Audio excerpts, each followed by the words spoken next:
Well, hello, and Herror. Yes, more 7 days.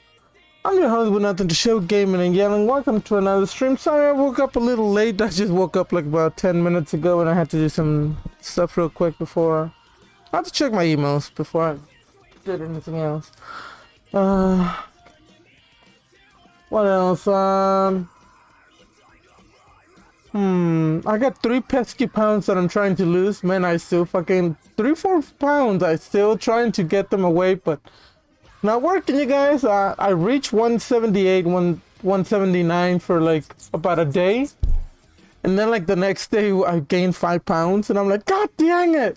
So ever since then, I'm still been struggling to lose a few more pounds, but the body's not ready to release that or something. I don't know, but I'm about 193, 194, wait, 183, 184. Somewhere around there. It fluctuates. One day is 1 pound, one day is 2 pounds, blah, blah, blah.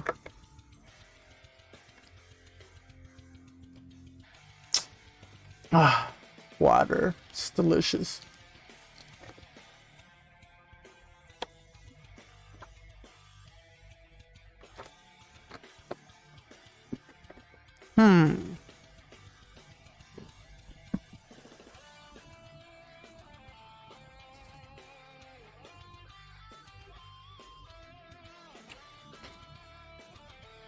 What's up, Mr. Doc Griffin? Welcome to the stream.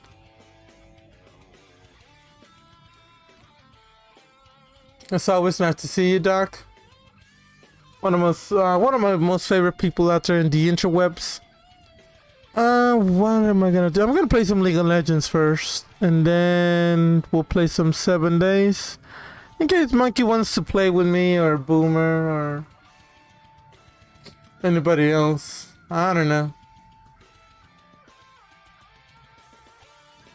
Thank you, Jim. It's true. Actually, I think I can fit on 32s now.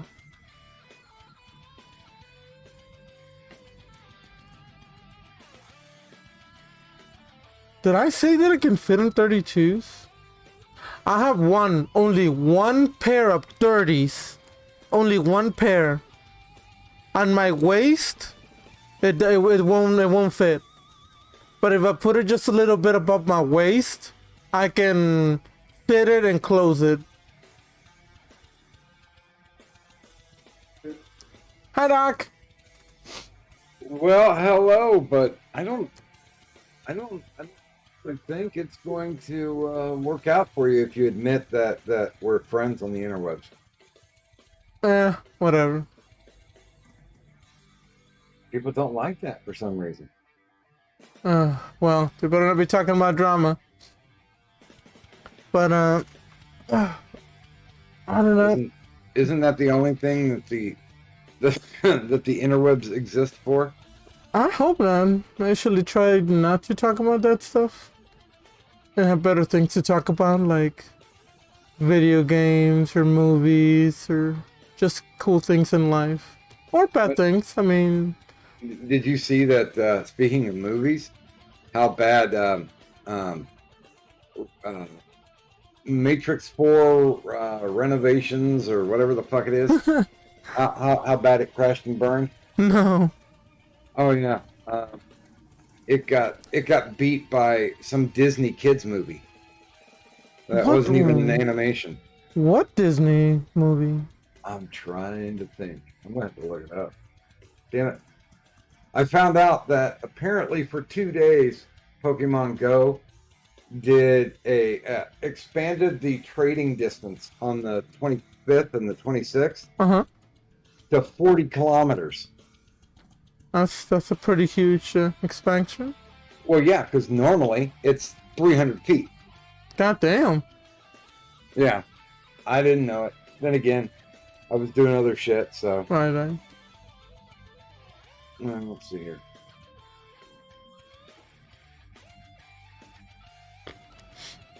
Come on, you guys can figure out what I'm saying. If I mistype it, shut up. Sing 2.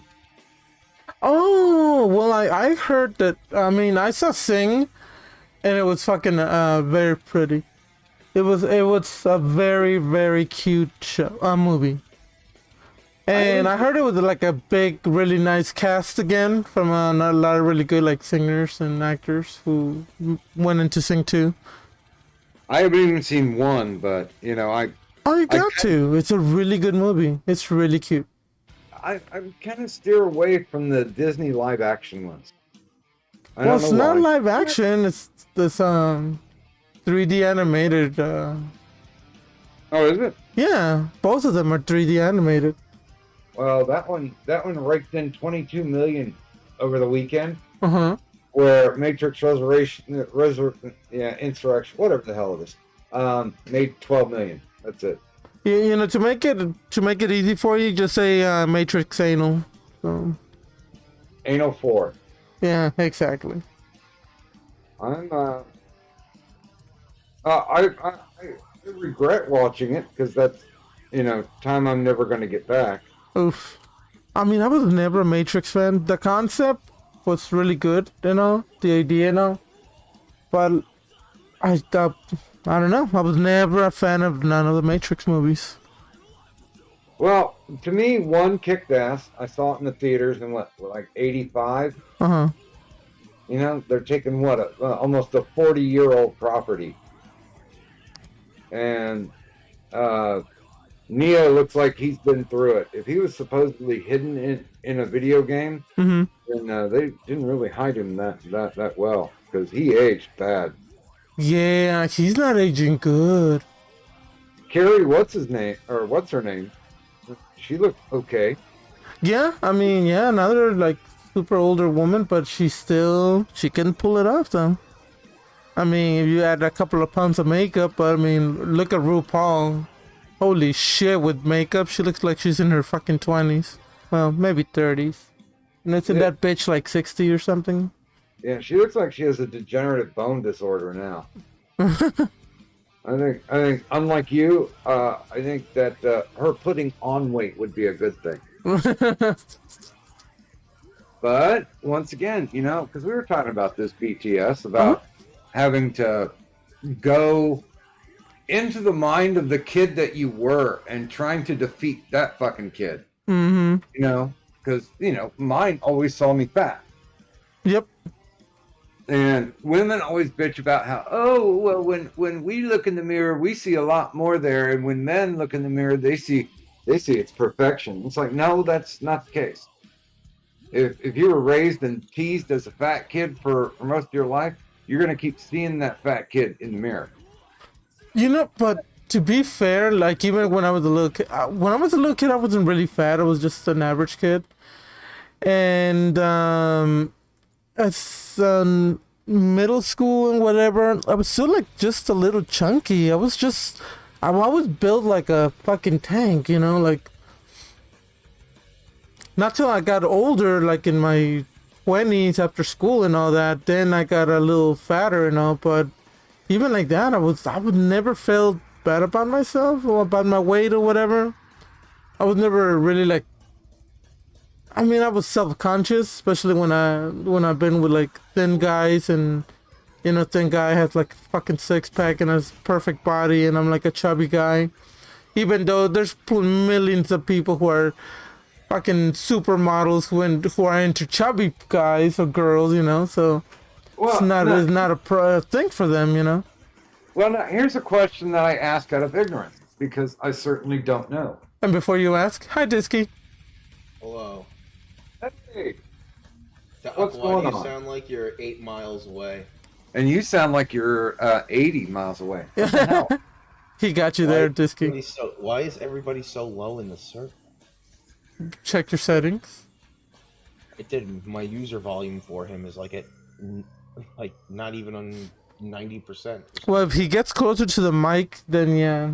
Cause I'm he, gonna, I'm I gonna can crank up to 200, Disky. So I was can about hear to say I can hear you like a million times better right now. No, that's because I dressed the part. see, there you go. You got close to the mic, and then you can sound very good. Yeah. Too close, Doc. Too close. All right, gaming. So you're gonna torture me by making me play another game of League of Legends Fuck yeah. after I just barely won my last one. Which I'm wasn't gonna even ranked. twist those hairy nipples and make you say mercy. Why do you gotta bring up that they're hairy? Because they're hairy. Well, I can't help that. Did I say it's a problem? Well, for some people it is. Well, not for me. For me, like, good on you.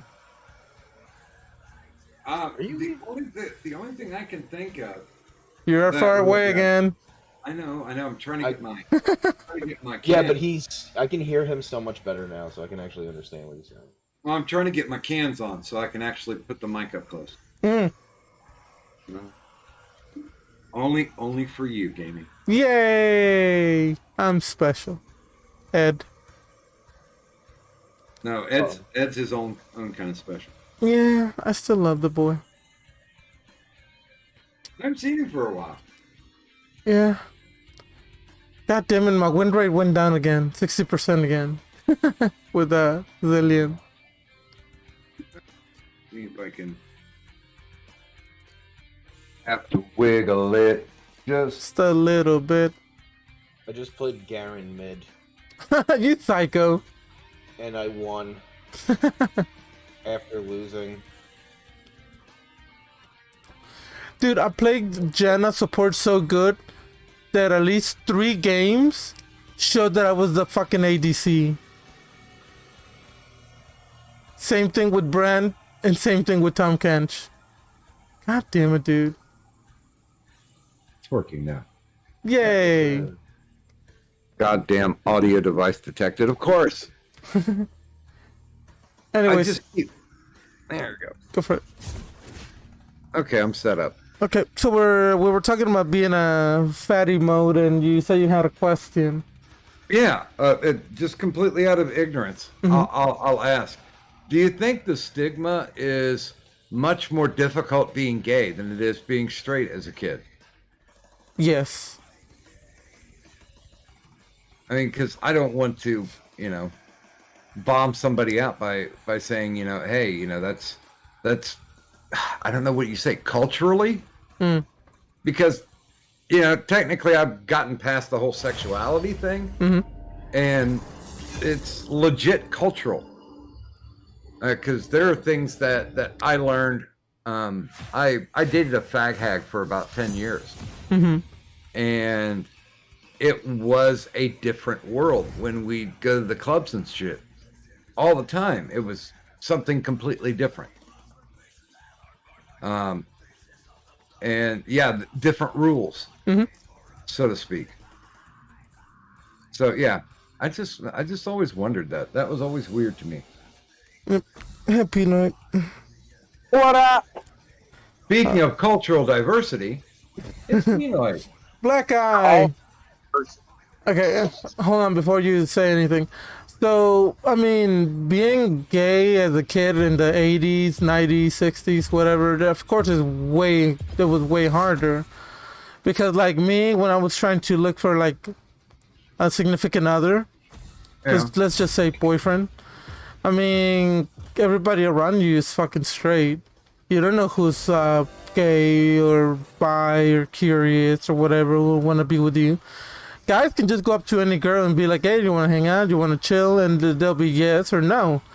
With gay guys or gay girls telling that to another dude, that can get you gay bashed, beat up, ridiculed, pulled out of the closet. Like, so much really scary shit can happen.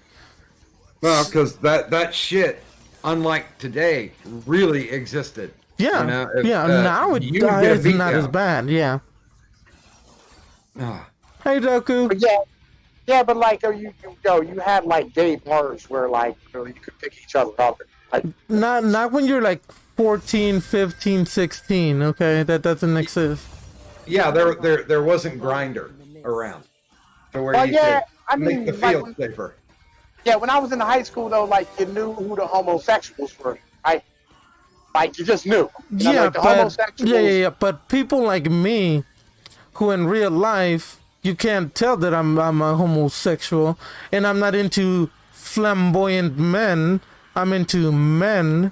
So there's a fucking problem. Yeah, I mean, but it's the same way it is with a dude when like you're trying to pick the horse out of a bunch of No. females. A lot of times you guess wrong. No, I can't. Yeah, but there's no real repercussion for that. I mean, the worst Wow. case scenario is you get ridiculed for a little bit because you get dumped by another chick. When it comes in the gay world, they'll be like, "Oh, look at this faggot trying to fucking come up to me," like, and they start telling all their friends, "Look, a faggot," and he tried to touch me or he tried to say stuff and this and that. Like, it's a whole different ballpark for gay people back in the day. I mean, I don't know about now, because I mean, I don't know how cool or uncool all this gay stuff is now, but I know they try to normalize the gay stuff or whatever, or make it more inclusive, blah blah blah, which I'm not a huge fan of a lot of this shit, but yeah, I mean, it's a total different world. It's not the same as a straight guy telling, "Oh no, you can't be with me," and then okay, cool, move on. Versus someone who's in the closet or gay and they're trying to find someone that they like, and it's extremely difficult. I mean, seriously, I have seen in bars where a guy has come up to another guy, and hands were thrown. Oh yeah. I mean, I beat the shit out of a nigga for touching me in a bar one time, right? I got you, right? But like, I was there with my bitch, right? Like, I'm there with my female, right? Hanging out, watching the band or whatever, and it was like my female was like her friend band. Like, I bought the band a drink and a round of drinks, whatever. You know, I'm trying to like, I don't know, show that I'm a good boyfriend and I'm a cool guy, whatever it is, right? And like, this dude come up behind me and start rubbing my shoulders and shit, right? And I'm like, bro, like, the fuck is you doing, son? You know what I mean? He's like, oh, man, it's all right, man, it's all right. I'm like, it's not the fuck all right. Don't be fucking touching me. He came back and did it again, and I whooped his ass. Well, yeah, but that's more of an extreme situation. I mean, the guy who walked up just basically said to the other guy, you know, hey, you know, I kind of think you're cute, and you know, do you go that way? And it was answered with fucking fists. I feel you, right? But on the same point, and I mean, like, I don't know, like, I grew up in a metropolitan area where, like, you know, as long as I can remember, right, and this is probably before my time, like, he started off back in the 70s, 60s and shit, there was always gay bars in my neck of the woods. Always. Like, always, right? And, like, even as being a kid in school, like, there were homosexual motherfuckers in the 90s and, like, the 80s and shit. And they didn't just get their ass kicked and shit for, like, you know, being gay. Like, you accepted that they were fucking homosexual and you went on about your business. Like, that was never the fucking level. Like, you didn't just beat up gay guys. You beat up, like, punks who fucking, you know what I mean, acting like bitches and shit. Like, talk too much shit. Like, it was real problems going on. You weren't worried about the homosexuals. And you knew who they were. Well, like where I live, I don't think I would call it an urban place. It's only 250,000 people who live in Dayton, but Right. there were no gay bars. They were all fag bars, and you know the gay guys I knew hated going to fag bars because it's like that's not my type. That's not my speed. You know, and maybe I can find what I'm looking for at a regular bar. Because shit, you know, for every What is gay the bar, difference there's What's the difference between a gay bar and a fag bar? Yeah, even I don't know. Yeah, flaming. That's not a, No. Like, yo, look, all right, you'll have at the gay bar, all right, and like I know, like I had a buddy of mine, actually the buddy of my mom's, who he was a drag queen, and he died back in the '90s and shit. And he did drag at these fucking local bars or whatever. Mhm. But like my mom like always had like gay people around her or whatever, or like lesbians and shit, all this type of stuff. And like I knew a lot of them growing up, and like there was a lesbian bar for lesbians, and there were butch lesbians, there was, you know what I mean, like fucking femme lesbians, there was, you know what I mean, just like homo lesbian brothers or bisexual bitches, right? And then like you had the gay bar where there was also right, you had the bisexual bitches at the gay bar. Then you had like really a flaming motherfuckers, but then you'd have normal gay dudes, right? Just like fitness guys would go there, you know what I mean? Like, Well, like, a fag bar is where it they if you walk into it, it looks like the Village People exploded. Mm-hmm. Okay. That's the big difference, because it's like, oh, we're gonna cut loose. It wasn't just sit back and have drinks and, you know, maybe find somebody to go home with. They were being over the top. well, there was both of them there. I mean, there was Well, the bar, not like, in my town. well, like at the bar, right? So like, all right, in the gay bar, I've never actually been in it, but like I've heard stories, right? They have a bar where like, you ever seen those pool tables where like you roll the ball across and like it reveals a picture, like it's water or whatever? You ever seen What? like, they have pool tables where like they have a projection thing, right? So when you hit Okay. the balls, like when you hit the balls and the balls move around, like if there's a picture on like projected onto the fucking bar table or the fucking pool table, right? No, And- dude, we're talking 70s and 80s. I'm telling you that like this place legitimately always had like some. It was a really nice bar. In A the really, in, really- in the 70s and 80s, I don't think Oh, that yes. technology existed. all right, this came around in the late '90s. This technology, right? But Hey, I Well, can well- only go by my experience, which was 70s and 80s. Yeah, we're talking like 70s, 80s. I mean, even 90s, it wasn't. It was a very different world. 90s, it was Like- loosening up. well, Yeah. like the '70s and '80s, these bars were always upscale, right? Because like we have like high standards for liquor licenses and shit. Can't we have like whatever happened? But like there was the back alley shit. There was like I mean like the fucking rooms and but like it was always like a nice place to get a fucking drink. It's a bar. It's downtown. It's across from the Capitol building, right? So like it's literally like it's an upscale fucking place. But like as a gay person, you could always just go there. And then like they have like gay like hangouts and shit across the city, right? Where like you could just go as like a gay kid, you know what I mean? Like fucking like there was tons of whatever, you know what I mean? Like fucking Well, hang out and shit. You know, it's like the fag bars were essentially meat markets. And Well, so it was all bars are completely, meat markets. complete. No, well, no, but you understand what I'm saying if I use that phrase, right? I mean, it Yeah, wasn't, yeah, you know, hey, to go out and Like- hang out with your own kind, have some beers, whatever. This was, you know, specifically, you know, I'm gonna go pick up somebody and take them home with me, and flamboyancy was a big factor in that bar. right. It's like lesbian bars, the pink list. Right. And everybody knows about the lesbian bar down Eisenhower Boulevard. Right. My mother-in-law was a lesbian. God, And I've only been into one lesbian bar. I would never want to go back again. Yeah, I feel you, right? Did you get beat up? You know, I mean, it's Yes. a terrible place to go. But Yeah. like, you don't go in there as a normal dude. You just in general, you don't like as being meek. Like you could be a meek motherfucker, like a little skinny, whatever, and go in there, right? But like you can't be like me and walk the fuck up in there because you look that terribly. And it's just like it's almost like the fucking record scratches and like it stops, the music stops, and everybody's staring at you and shit or whatever, right? But you know, what I mean, like the lesbian bar has always been like a lesbian bar, and again, like I don't know, we had like a community, like everybody hung out with their own kind and knew what your own kind was, right? So like they're like in the gay, you have like a gay lunch table at school, and you have broads, but then you have flamboyant dudes, and then you just have regular gay motherfuckers or bisexuals or whatever. You know what I mean? Like this was what it was. They ran it packs. Like I don't. They went and hung out with each other at the school. Well, see, the paradigm shift started in the 90s. So back in the day, it was still one of those, guarded society kind of deals. I'll tell you. I don't know, like I knew old gay guys when they came up. Like my dad was an HVAC guy, he did work for everybody. Like there was 2 old gay guys, like their fucking house, they married, been together for like 20 or 30 years. Like I don't know, man. Like legit. Like I come from a different area. It wasn't like that here. We don't have these type of fucking dumb. Well, the smaller the town gets, the more isolated different communities get. Well, that's just statement of fact. It's what happened. Well, that's just like we never had Jim Crow laws, right?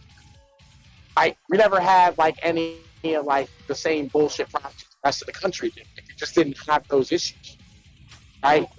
Like because it was something that was like there was no religious bullshit. There was none of this. I mean, like there was most definitely like an upper scale area, but that's just because like it was the upper crust area. Like people had money and they built better houses, so property value went up, and poor people weren't able to afford it. It was a natural thing, but it's something that red line that bank. You know what I mean? I'm not talking as far as economics go. I'm basically the communities that I'm talking about are, those are built on their proclivities. What they liked, because we had an underground leather bar here for forever, and that didn't pop up until the late 90s, and then again people started intermingling because that's what their proclivity was, that's what their deviancy was, so to speak. But the one thing that I always kind of found weird is and I didn't notice this until I was literally my last year of graduating high school. People would be like, Goku. Yeah, what's up? I snuck in here. I saw you. But yeah, no, people would be like, oh yeah, did you know that Steven's gay or Jess is lesbian? It's like, oh, no, okay. What were we talking about again? Like, no one really gave a shit. It wasn't even like we were regulated to like a gay table or a lesbian table or a bi table. Like, so no one really gave a fuck. But then, like right when I was graduating high school, I noticed that all the freshmen and the sophomores. The only reason I noticed this is because the high school I'd been attending the whole time, they kicked me out because I got caught with weed. I was high as shit at school, but so I had to go to the school that was actually in my district. I couldn't drive to the next district over because I was being a shithead. But I didn't know anybody at that school, and the 2 people I did know, they didn't even go to the school. They went to like a science and tech school, so like they showed up for breakfast and then they'd hop on a bus and go somewhere else. Yeah. So I talked to the teachers and shit. Like I'd sit down at the lunch table and I'd talk to the teachers. Like I didn't give a fuck. I was about ready to graduate anyways. I have no intention of making friends here. Like whatever. But all the freshmen and sophomore girls, and specifically it was always the girls, were just very open about being either bisexual or lesbian. And it's like, and I shit you not, I'm standing in a lunch line, don't know anyone, and there's a gaggle of fucking freshmen and sophomore girls behind me, and they're like, oh, hey, what's up, how are you doing, what's your name, where'd you come from? It's like, yo, y'all are extremely outgoing, what the fuck is up with this?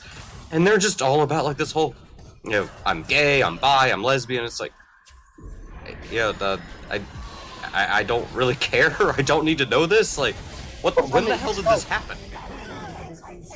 Yeah, I never really cared when I was in a gay bar unless somebody was buying me drinks, and that usually pissed off the chick that I was with. But I'm like, fuck you, it's free drinks.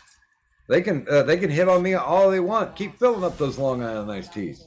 Oh, that's the thing though. It wasn't. It's the same attitude though of like say like Studio 51 or Studio 54.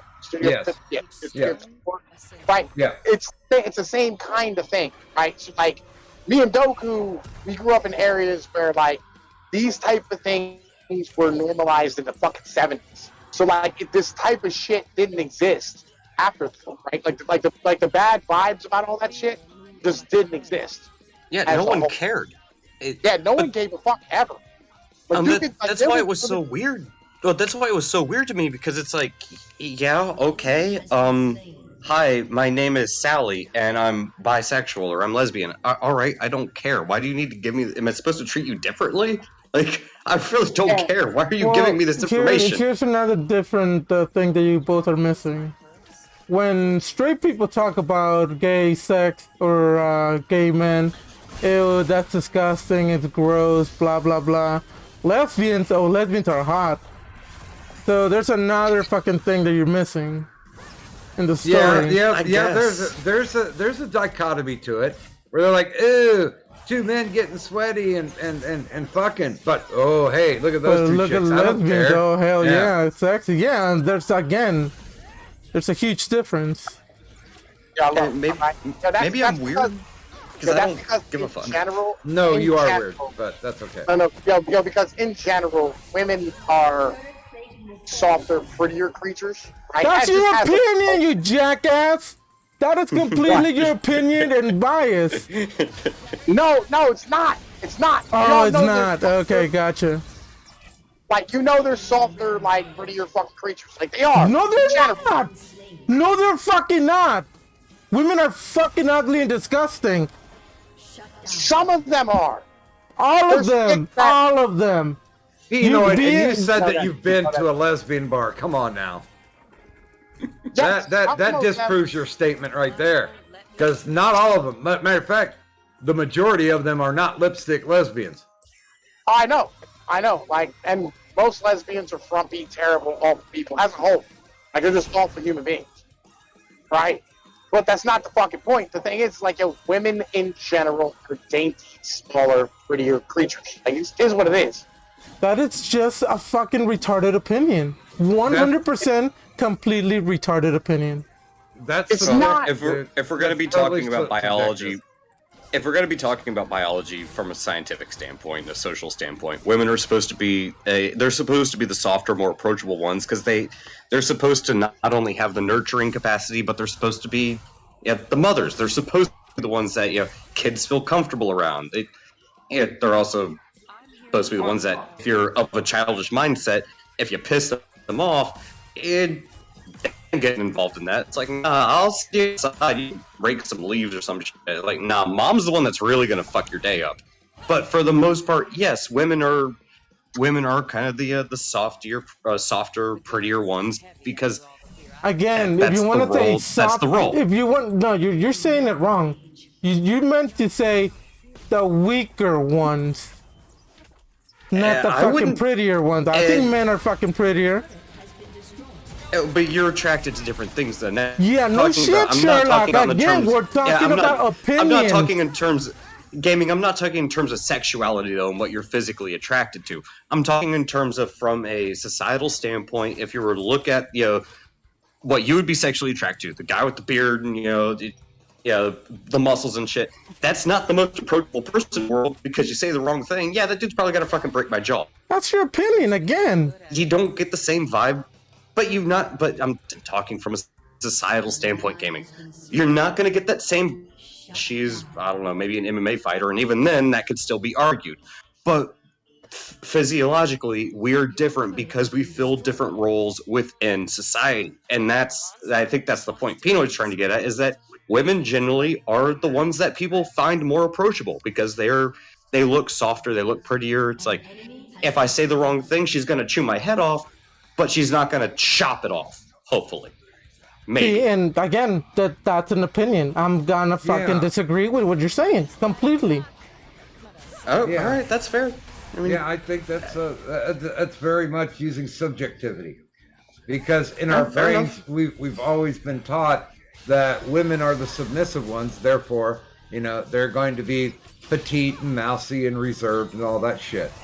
I mean, that's It's a the biological societal thing. No, it's a biological thing because, like, the person who you were closest to as a child was you. for like a long time, like whether or not you were with her, right? Like in general, like you were reliant upon your mom. Like yo, naturally as a human being, like formula, cow's milk, fuck all the bullshit. You were usually breastfed by your mother or another woman, as it were. So therefore, that's the one that you're going to identify with as being more, put this, universally fucking advantageous as far as like what you would look at for somebody who is, how do I put this? You know what I mean? It's like nicer, like a prettier creature, like somebody who, I don't know. It's a weird thing. You know what I mean? Like it's. So I will. I don't. I will. Yeah, I I will don't stand by either. this one. Yeah. I will stand by this one. From a biological standpoint, from a societal standpoint, men are the ones that fight the wars. They go off to die because they're defending the society as a whole. They're defending the territory. They're defending what the society needs in What order to does that survive. have to Women- do with physicality? Women defend the children, but you don't send the women off to fight wars. They stay there to raise the children and defend the children if necessary. The men are the ones that go off. The men are the ones that go off to fight wars and die if necessary. It doesn't mean that women are not capable of fighting. Okay, but It's- tie that back. Yeah. Don't just make it as a blanket statement. Tie it back. Yeah. What's the relevance? Yeah, I don't understand your fucking point. I forget where we started at this, to be honest with you. My point Well, was that you're there's saying the retarded statement that women are softer and prettier, which is fucking retarded. Well, it's not retarded. It's completely retarded. I think men are soft. Men have soft bodies too. They can be squishy. I mean, have you never seen a twink? Fuck. Yeah, your statement is completely flawed and wrong. No, like, yo, and a twink will motherfucking try to make himself appear to be more feminine. No, again, wrong. I No. would say more submissive, but not necessarily more feminine. More And if feminine, those like, yo, things do they- are do they mistaken, Do they start putting on like feminine attire and feminine motherfucking like earrings and I've been with so many twinks who are masculine and they're fucking manly. Actually, I've been only with masculine twinks, so again, wrong. I honestly forget why I made the point that women are fucking softer. Because your point is retarded, Pinoy. You're wrong. No, I forget the reason why I made the fucking point as a whole. Well, you were trying to say that women are soft and men are pretty, and I'm like, no, men are soft and men are pretty. So All right, women are less threatening than dudes. they some can of them, be. yeah. Universe. That's again not a point. That is a point. Like women are less threatening than fucking dudes, so therefore, like, I mean, a psycho again, bitch is gonna be a psycho bitch no matter how you fucking point it. So yeah, but a psycho bitch is only dangerous if like, protected. You broke up. yeah, Okay. we couldn't understand nothing you said. I I said, agree. right, a psycho bitch is only dangerous if she has potential. If she has a 10. What? And if she has men to protect her. No, No. I mean women are abusive too. Women do attack men too. Blah blah blah.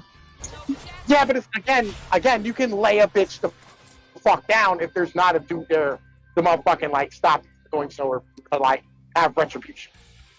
Yeah, well, men do fear that the first time they try to defend themselves, they're gonna go to jail. Well, yeah, again, you know, I mean, if it wasn't for fucking men backing the psycho bitch up, she wouldn't be dangerous as a whole. But again, your point means absolutely nothing. Well, like, it does, though, right? I just forget where the fuck we started with this. And that's the problem. It doesn't tie it back, but I don't remember where I started from.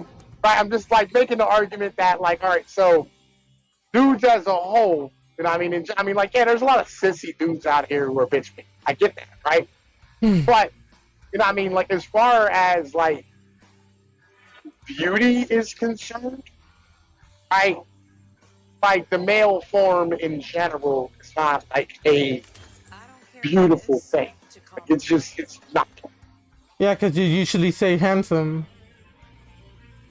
Well, it's not just that. Like, yo, like I know, like I look at bodybuilders and I go, I'd love to be like. I mean, like I can see a dude and like that's a pimp. I know he's pussy. Like, you know what I mean? And like if he was a gay dude, you know what I mean, he's a lot of dick, whatever it is.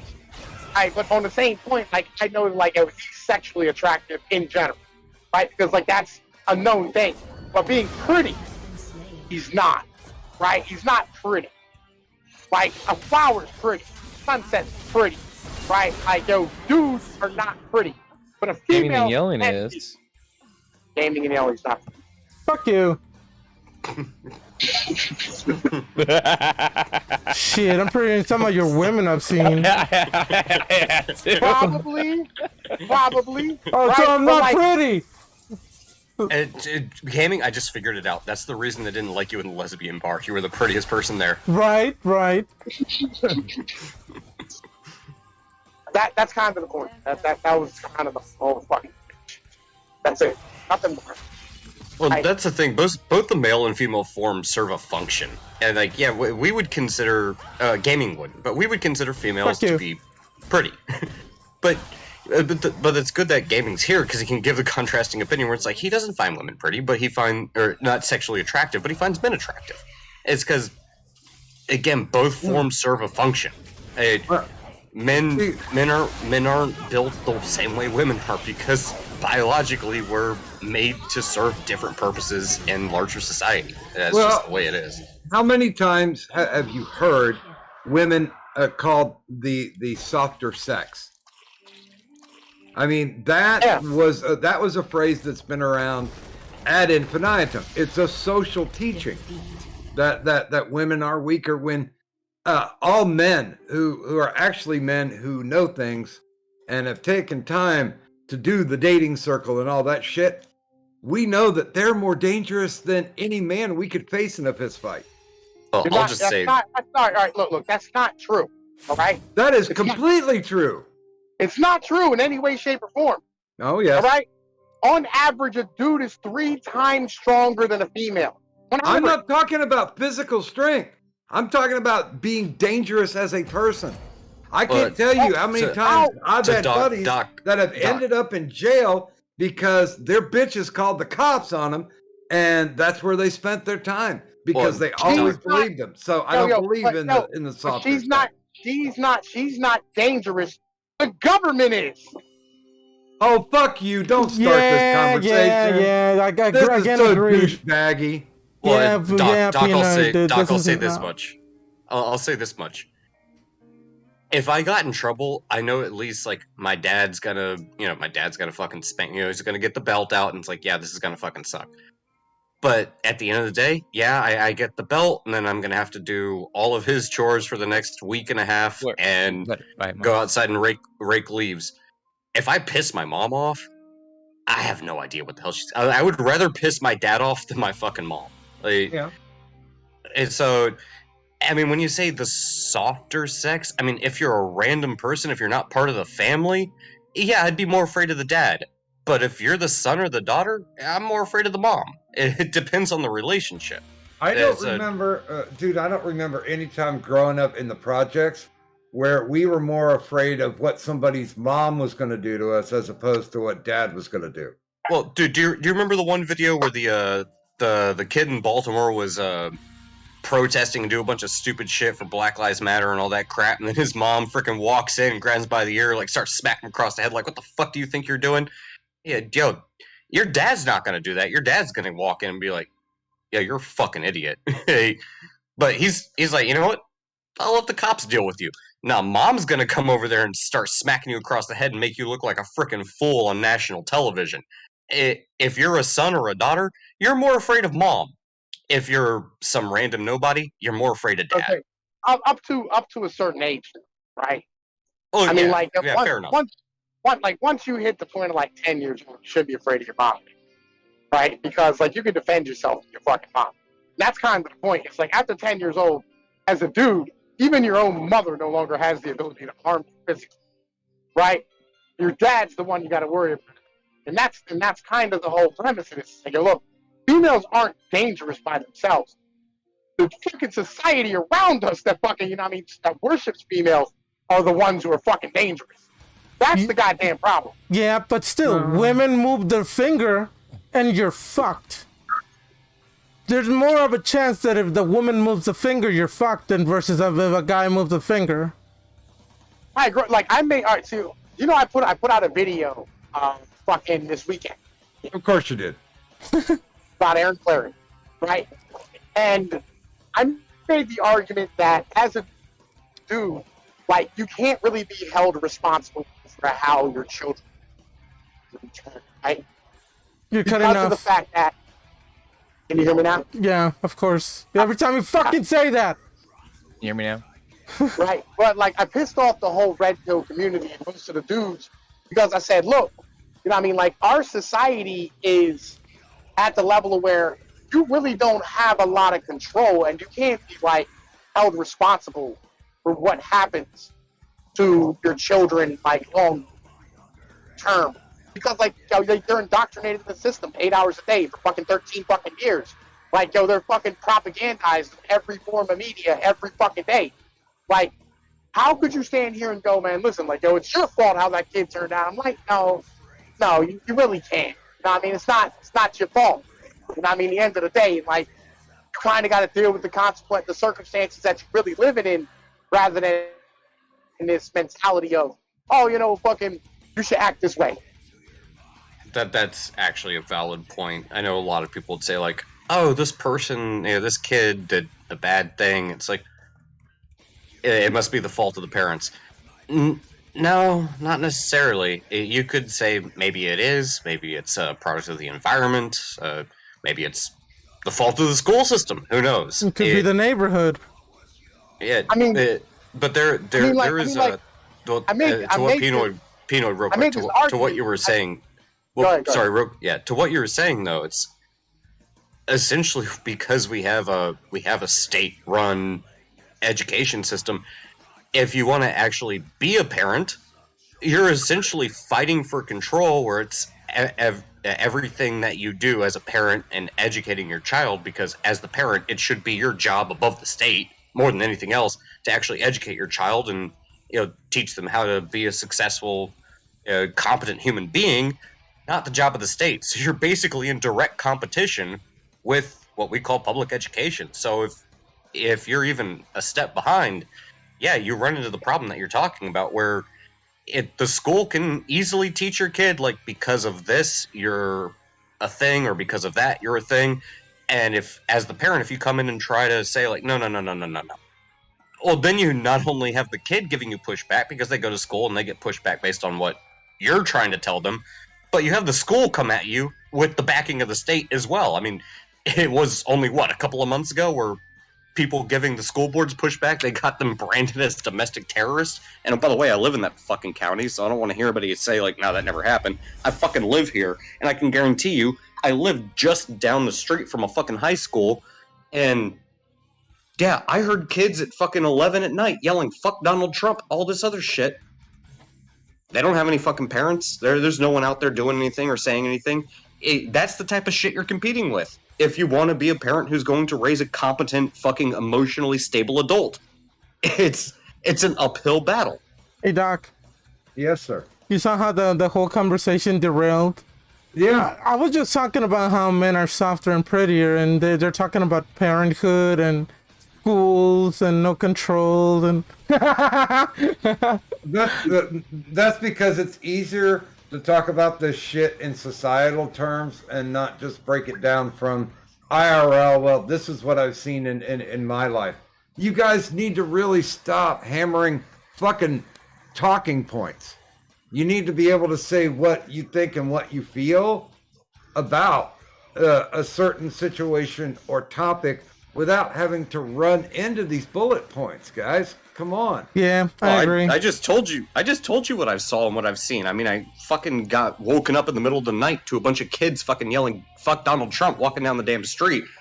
And again, no parents anywhere, no one doing anything. Wait, how is that how is that relevant to men being softer and prettier than women? I was responding to Doc saying, damn it, gaming. Exactly. I mean, Bastard. yeah. Point proven. Gaming wins. GG, everybody. I think That's not a GG. I think Doc fell into the liberal mindset, right? Where whatever. wait. Let's go there. Yeah, please. No. Like, yo, this individualistic ideology that, like, everybody, you know what I'm saying, lives their own basic fucking lives outside of culture and society is bullshit. Like, you have to talk about culture and society when you address, like, larger issues inside of it of how individuals are treated. No, you need to talk about how it affects you. That's how the Socratic method works. I don't care about how it affects you. I care about how it affects motherfucking people in general. Then you're not learning. You're just basically doggy paddling in a sea of bullet points. No, I'm not dog paddling to see a bullet points. If you don't have a culture, if you don't have like a standard of how individuals are treated, then it doesn't fucking matter how motherfuckers treat you, right? Because you as an individual are completely different than everybody the fuck else. Motherfuckers don't fuck with me. I'm 6 foot, 245 pounds of horsepower. People don't fuck with me, ever. It doesn't matter what I did. That's the point. I think I made my point pretty clear because I talked about both how society views things, but also I can give you my personal experience because as society moves a certain way, yeah, it does affect me personally as an individual. 8 years ago, I wasn't worried about any of this shit. Now, I have fucking kids screaming at 11 at fucking night outside of my damn house, and I have to tell them to like either go across the block and shut the fuck up, or it literally go somewhere else. Stop fucking interfering in my fucking life because you want to be outside at 11 at night fucking yelling fuck Donald Trump because I guess that's the fucking tirade you're on. By the way, where the fuck are your parents? Well, you know, like you saying like it's only happened in this generation. Like, oh no, last generation we didn't have hippies and kids and other people doing stupid shit. Like that doesn't happen. Like every fucking generation, they weren't screaming outside of my fucking house. Though. Again, because of the times. Maybe because you're like when you were a kid, you didn't fucking care. Now you're a fucking old ass adult, and it's fucking different story. Hey, gaming. Yeah. I'm PMing with Nursey. Uh-huh. And I said, "Hey, Pinoid's on. Would you like to say a hi?" You know what she said? Oh, goody, asshole. I'm being an asshole. I'm right, and I'm all fucking like I stick to my. Oh no, I'm sorry. She said, "Please tell him I said eat a bag of dicks." I'll do it for Pino. Thank you, Nursey. Exactly. Like, never going at Nursey's neck. I just go with Doc's, but it's all right. You know, the one thing I will say that is lost on I would say our ideological opposition, and not a Republican or Democrat thing, but the ideological opposition. Even if we disagree with each other, we'll still sit down and fucking talk about it. And yeah, we'll get salty, we'll yell and shit. The other side is not willing to do that. Well, yeah. That's a bigger issue. Even if all of us, we have different perspectives and ideas, and we all think that we all might think different, but we can still sit down together and talk about it. And at the end, we just laugh it up, you know? Well, the thing is, we're willing to do it. The other side's not willing to sit down and have a conversation with you. They'll dox you. They'll try to get you fired from your job. Like they'll do all sorts of shit to fuck you up. But that's not a left wing, right wing thing only. That's an everything thing. Oh, yeah, I see plenty of people who are. I'm anti-leftist. I'm super smart. I'm an pseudo-intellectual on YouTube that pull that same bullshit, and it's like, you're just as bad as the people you're talking shit about, my guy. If you're gonna sit there and act the same, just shut your fucking face, Uncle Fucker. Well, that's why I wanted to say it's not a distinctly left, right, Republican or Democrat type of thing. It's like, no, you have a particular mindset where you have a particular mindset of people who are either A, willing to sit down and have a conversation. And at the end of the day, if you don't come to a consensus, like, all right, fine, fuck you, I disagree, but hey, thanks for the conversation. And then you have the other mindset where it's like, nah, I'm gonna get you deplatformed and fucking, this, that, and the third fucking thing. I It's, mean, fuck. just to be fair, I've tried to deplatform Peanut many of times, but I've always failed. I love when people Yeah. try to deplatform me. It's like, okay, cool. I caught it. I caught a don't strike give a this fuck. weekend. You I what? can't use my channel for a week. I caught a strike this week. God damn it! What the fuck did you do? What did you do this time? COVID. I went against mainstream fucking. What is it? I went against the government's fucking policies on COVID. Wow. Wait, which That one? was The what one they coming said. from the CDC, the NIH, or the White House? Because they all All of seem to them. be contradictory. All of them. Apparently, I'm not allowed to mention anybody else's point of view but the CDC's. That's about right. Yeah. That's about right. No, you can still quote the WHO too. Oh, Except for yeah, damn it, Doc. God damn it, Doc. You gotta be up to date with that every 5-second coin flip on what it's gonna be next. By the way, Nursey says no. Gaming gets a nice dick attached to a nice guy. Yay! Pinoid's bag is leprous dicks and kimchi. I mean, kimchi's not bad. Hey, I at like- least, I like at least she gave you something nice. I like him. Just saying. Korean I'm a- Korean barbecue tacos. Korean barbecue tacos with a little bit of kimchi. Yeah, dude, it's just fucking amazing. Let's see if I can find this John. By the way, That's it. the Facebook meme for today is God damn it, there it is. Is twist a song title by changing one word to bacon. Oh, that's cool. Highway to the bacon zone. I mean, these people just stealing my work, If everything is donut related. Well, my response was feel like bacon love. Okay, you ready? Ready? I'm gonna read you what they said.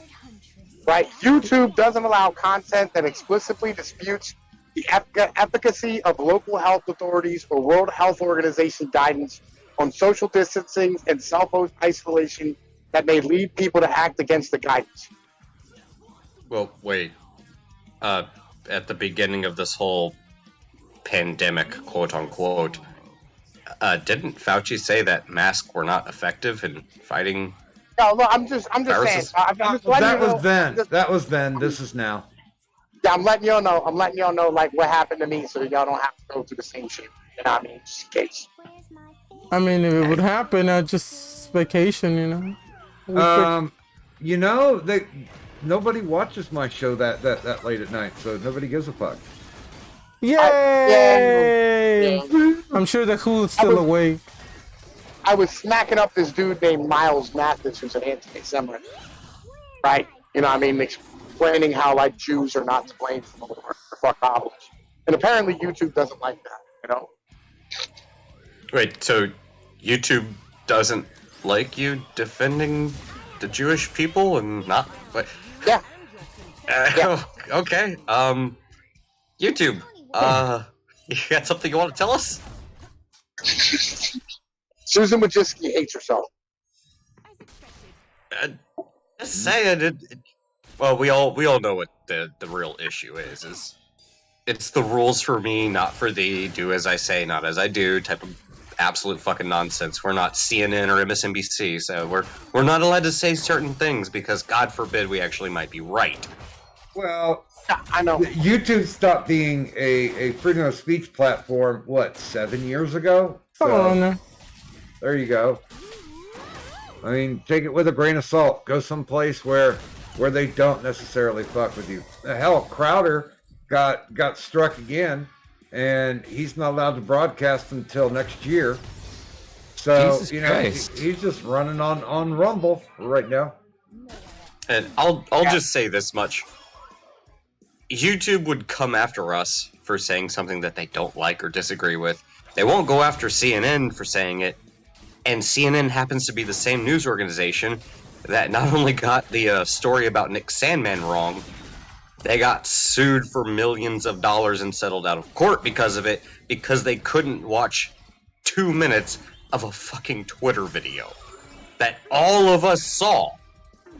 I got it wrong. I got it wrong too at first. I'll be real. And then I redacted my shit and put like proper choice. And then I used that. That's the thing, though, Pinoy. Black Israelites over there. But God Pinoy, damn it, Tom you're Howard. Hey, Pinoy, Monkey, you're just one dude, though. Yes. You're not CNN. I just caught a chimchar. You sexy motherfucker. Let's see if he's any good though. No Perfect stars. dud. I'm giving you. Oh, I want you to get a 0 so I can be like, damn it, Doc, you got the best one ever. Yeah, I do. I sincerely want a flat line. I know. I fucking can't believe that. I can't believe literally the next day after we were talking about that, I finally got one. That fucking shit's Sister's like- hilarious to me. My sister's like, I don't see why you're so excited. Oh wait, it's a 0. I go, yeah, you don't see those. Like, you do not see complete crap ever. Yeah, and you know I've been playing since 2016, and I have still not seen a triple odd. Yep. Yeah. I've gotten close. I've gotten a 1-pointer, and I literally just was like, oh come on, you son of a bitch! Why'd you even have to give it to that 1 point? You could have just had it all 0s. I could have been done with the search. Excuse me. Apparently, there's a Reddit community online that are all searching for 0s. Oh wow. Nice. Yeah. Well, they're rarer to find than the 100%ers. I have proven this fact. I've gotten 22 100%ers before I ever got a 0. Yeah, I was gonna say, what is it for? Well, I only have 11 perfects, but that's in what 6 years of playing. Yep. So fuck. I have no idea what y'all talking about. I just gotta say, Stone Monkey is Uncle Tom.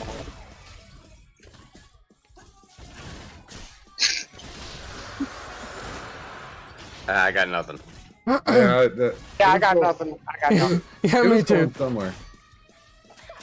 Like, I thought y'all were talking about beer at first. We started talking about points and shit. It's like, I mean, you got like a fucking, like a 10 point, 11 winner, like, what's going on? I have no idea. What are you looking for, a 1 winner?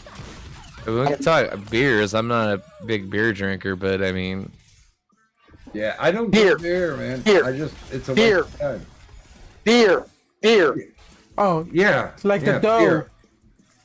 Like a female deer. No, that, Like that a thing, doe. you know, like, I'm supposed to be getting a few pounds of deer steak soon. Ooh. ooh, some I've never venison. had any. Venison's good. Yeah, well, I've got a dehydrator and I got a real good recipe, so I'm thinking some venison jerky. Oh fuck. that's not bad. That's not a bad way to go. Well, No, I not am at going to all. save at least one of them to make some deer chili, though. Mm. Got to have me some deer Yeah. chili. I Because remember Beer's having always good. Always elk. good. Elk's you're- fucking. If you're gonna make chili, half ground deer, half wild boar.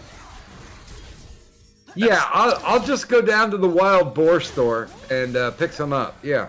Dude, you can order that shit off. We live in the internet age, man. You can order that shit easy. What do you, And what do it's you not mean? that You don't have it? expensive. They don't have wild boar at your stores? Gotta say no. I It mean, was yeah, hard enough for them to have like, rabbit and squirrel, for God's sake. like, yo, we got bison, we got fucking shark, we have pork. I've never seen rabbit or squirrel or whatever.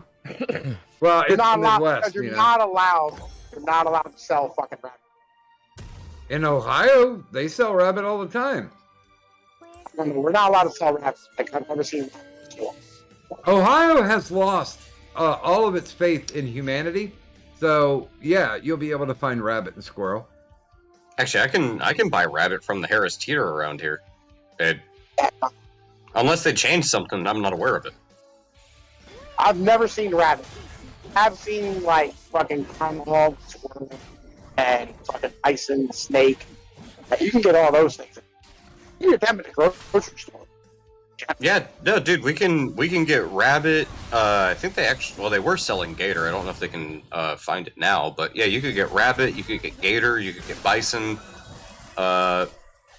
We couldn't get elk, but you could get venison, and that was all just at, again, a Harris Teeter. You know what I mean? You're not going to get it at like a Giant or a Safeway, but go to a Harris Teeter or a Wegmans. Yeah, you could get all that. I'll be honest with you. I have never heard of Harris Teeter. It's basically just an overpriced grocery store, but they do have some good specialty products. Yeah, we've got something around here called Dorothy Lane Market, and yeah, if you're looking for a taste of the wild, they usually have something come in like every month. You know, they get a tractor trailer of I don't know, rabbit, not squirrel, because that's, you know, they're high end. So apparently rabbit's okay because you can make a coat out of it, but squirrels are not. And that's why you get a BB gun for Christmas. And a little Learn. 22. Yeah, learn how to, that or varmint rifle will work as well. Yeah, learn how to skin it yourself. Yeah, it's not hard. My grandmother was getting blind in her old age, and she always kept the back door open. Me And one too. day she was cooking something in the oven and closed it, and about 2 or 3 minutes later, she just heard this screeing, this animal shrieking, and apparently, Oh, no. a squirrel had run into the oven to get a bite of whatever she was starting to cook. Oh, that's So she skinned it, and we had a little bit of squirrel on the side. you can't let it go to waste. But God, when I hear things like that, though, it's like that is one hell of a way to go out. That would suck. There's a lot. If I had to pick ways I don't want to die, being cooked alive is one of the, fire. Nah, But I'm also the same person where if I was given the choice of, do you want lethal injection? You want a humane? It's like, nah, dude, just put a 44 to the back of my head and fucking pull the trigger. Like, Who's the one? Gary Gilmore.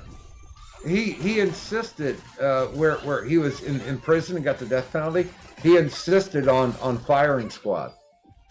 I don't blame him. I don't want to go through this lethal. way.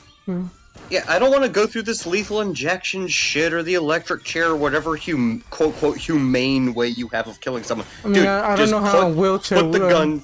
electric chair just would put be the gun- humane. According to some people, it is. As far as I'm concerned, I've already wasted enough money being stuck in prison and the time it takes you to fucking do your bureaucratic bullshit. I'll buy you the gun. I will buy you the 44 round. Just put it to the back of my head and pull the fucking trigger. It's big enough that I know it's not going to go from one end and out the other. It's going to turn me into a giant mashed potato. Simple. Hey, did And you guys cheap. know that they did a remake of West Side Story? Are you talking about the newest one where they apparently left out the English subtitles for the Spanish parts because I guess somehow that's like politically correct now? I guess I don't fucking know. That's only made about 25 million.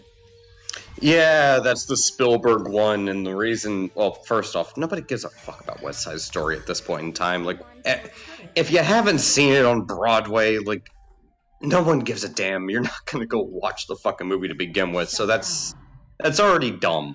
But I guess Steven Spielberg decided he was going to leave out the subtitles for the Spanish spoken parts because he doesn't want to promote English language as the dominant language. What a fucking moron.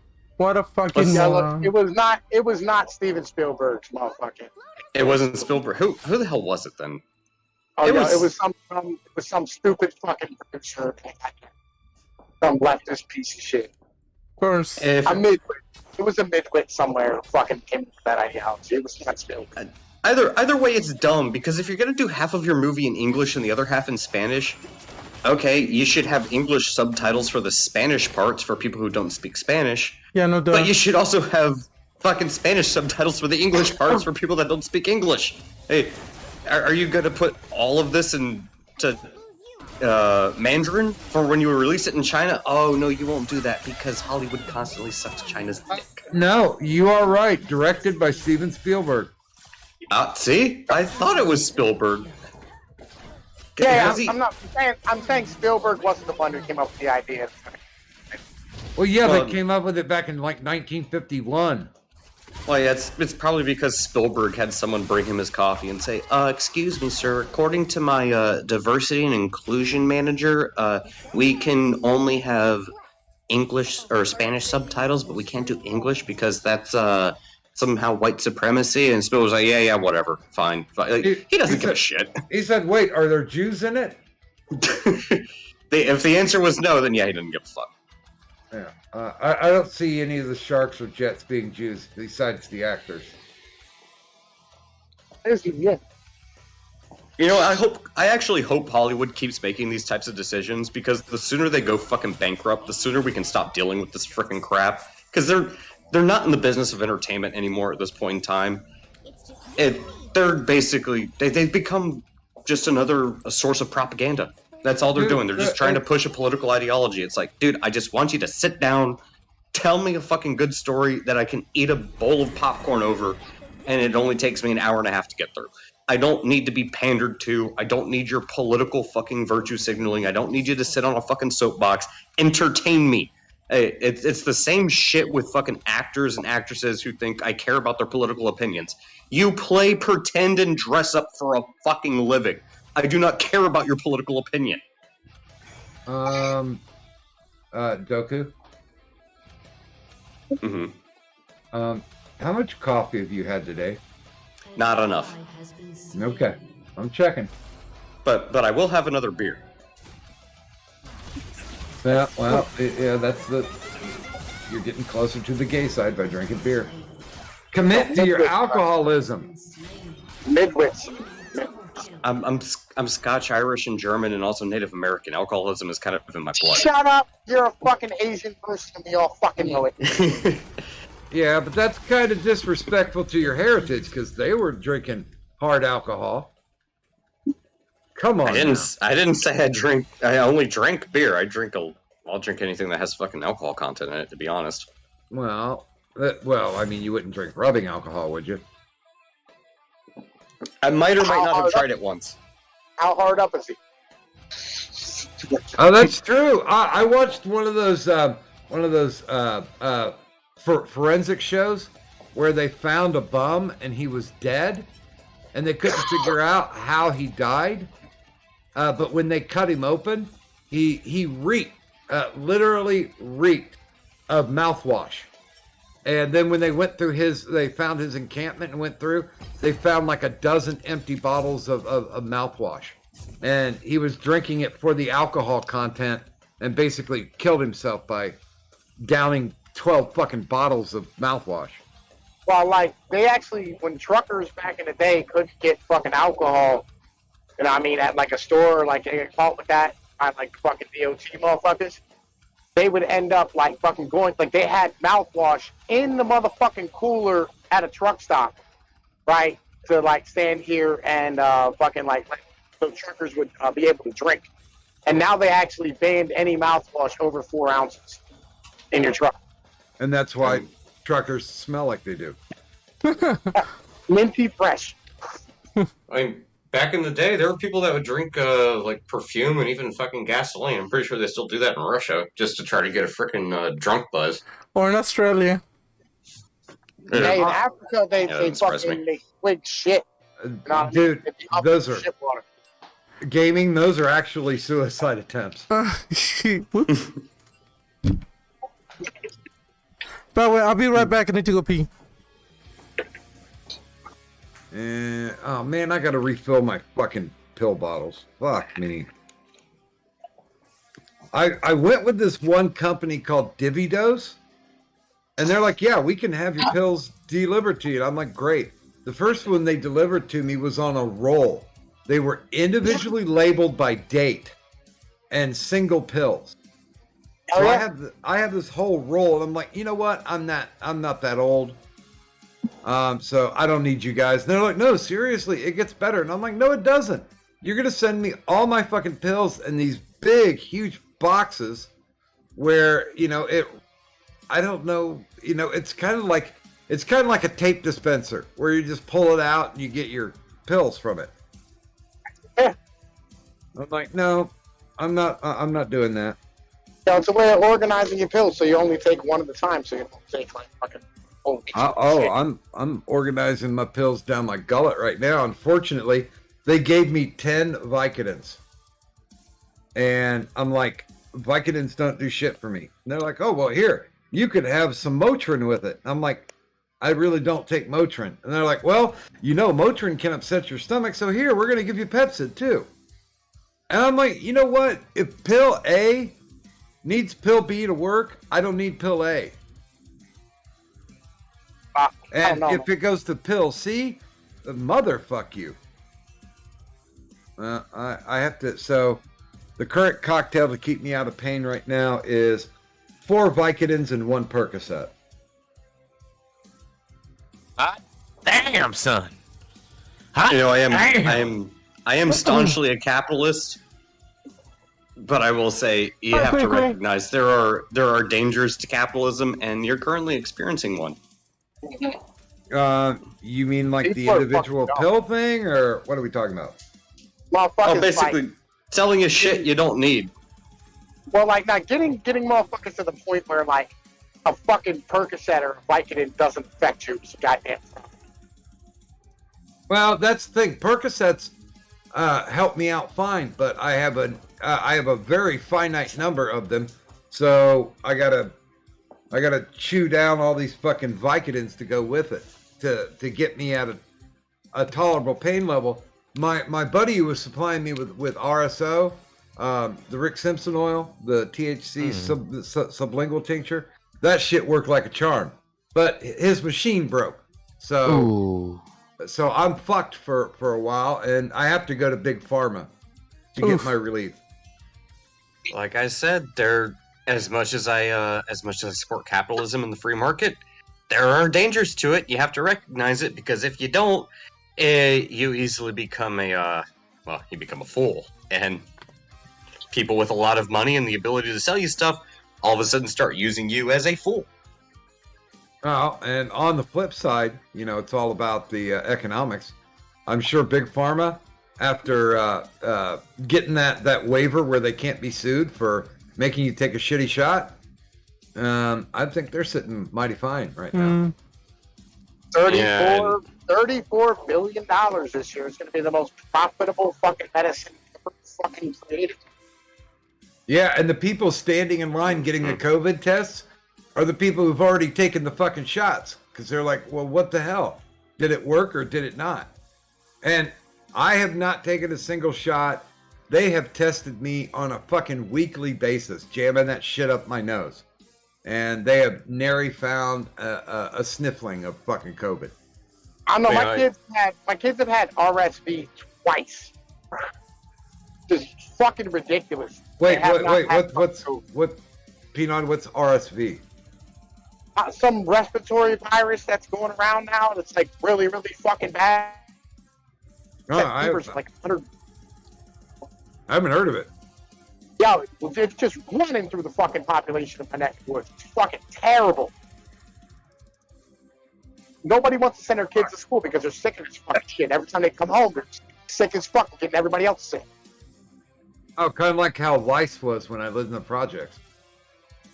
You just couldn't avoid it. You got it, and by the time you got rid of it, somebody else was giving it to you again. Yeah, same type of deal. Well, you know, Doc, you brought up a good point, because you know, I don't know if you bought Pfizer 2 years ago, it would be less than $100, and if you were holding them now, they'd be over $300. Gee, I wonder how many congressmen and congresswomen actually hold stock in Pfizer. Oh wait, Nope. it almost You're dying, Peanut. you broke up, dude. And if you said, "Can you hear me now?" No. That would be a first. Did you watch my video on stocks when T came out? No, I haven't watched that one yet, man. Oh, you should watch it. Like, yo, they've changed how the entire operation. Okay, I'll give that a watch when I'm done here. But yeah, the other thing I wanted to bring up is yeah, when Nancy Pelosi was asked, do you think that sitting members of Congress should be allowed to trade individual stocks? And that's the important part that a lot of people gloss over is individual stocks. And as sitting members of Congress, not, oh, my financial broker does this, or I have a mutual fund, or this, that. No. As a sitting member of Congress, I can choose to buy, let's say, Pfizer.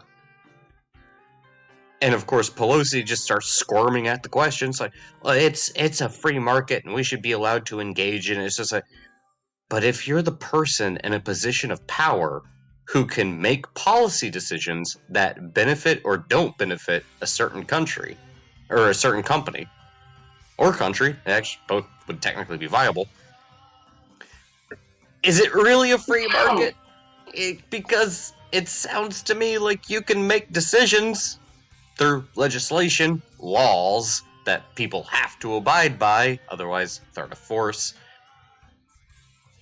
That doesn't sound like you're playing on the same even playing field. It sounds to me like you have a distinct competitive advantage. So, let's say I bought stock in Moderna, and for some reason you decided, nah, we're going to give more money to Pfizer instead of Moderna. But oh, no, it's just because Pfizer has the better technology and for the public health. Oh, by the way, I'm going to buy like $10 million worth of Pfizer stock and not a single penny of Moderna. Well, Yeah. and by the way, it wasn't Nancy who made $5.3 million on trading. It was her husband, Paul. Oh, of course. Yeah, it's quite the situation where you start hearing politicians talk about whether they should be allowed or not allowed to engage in investing.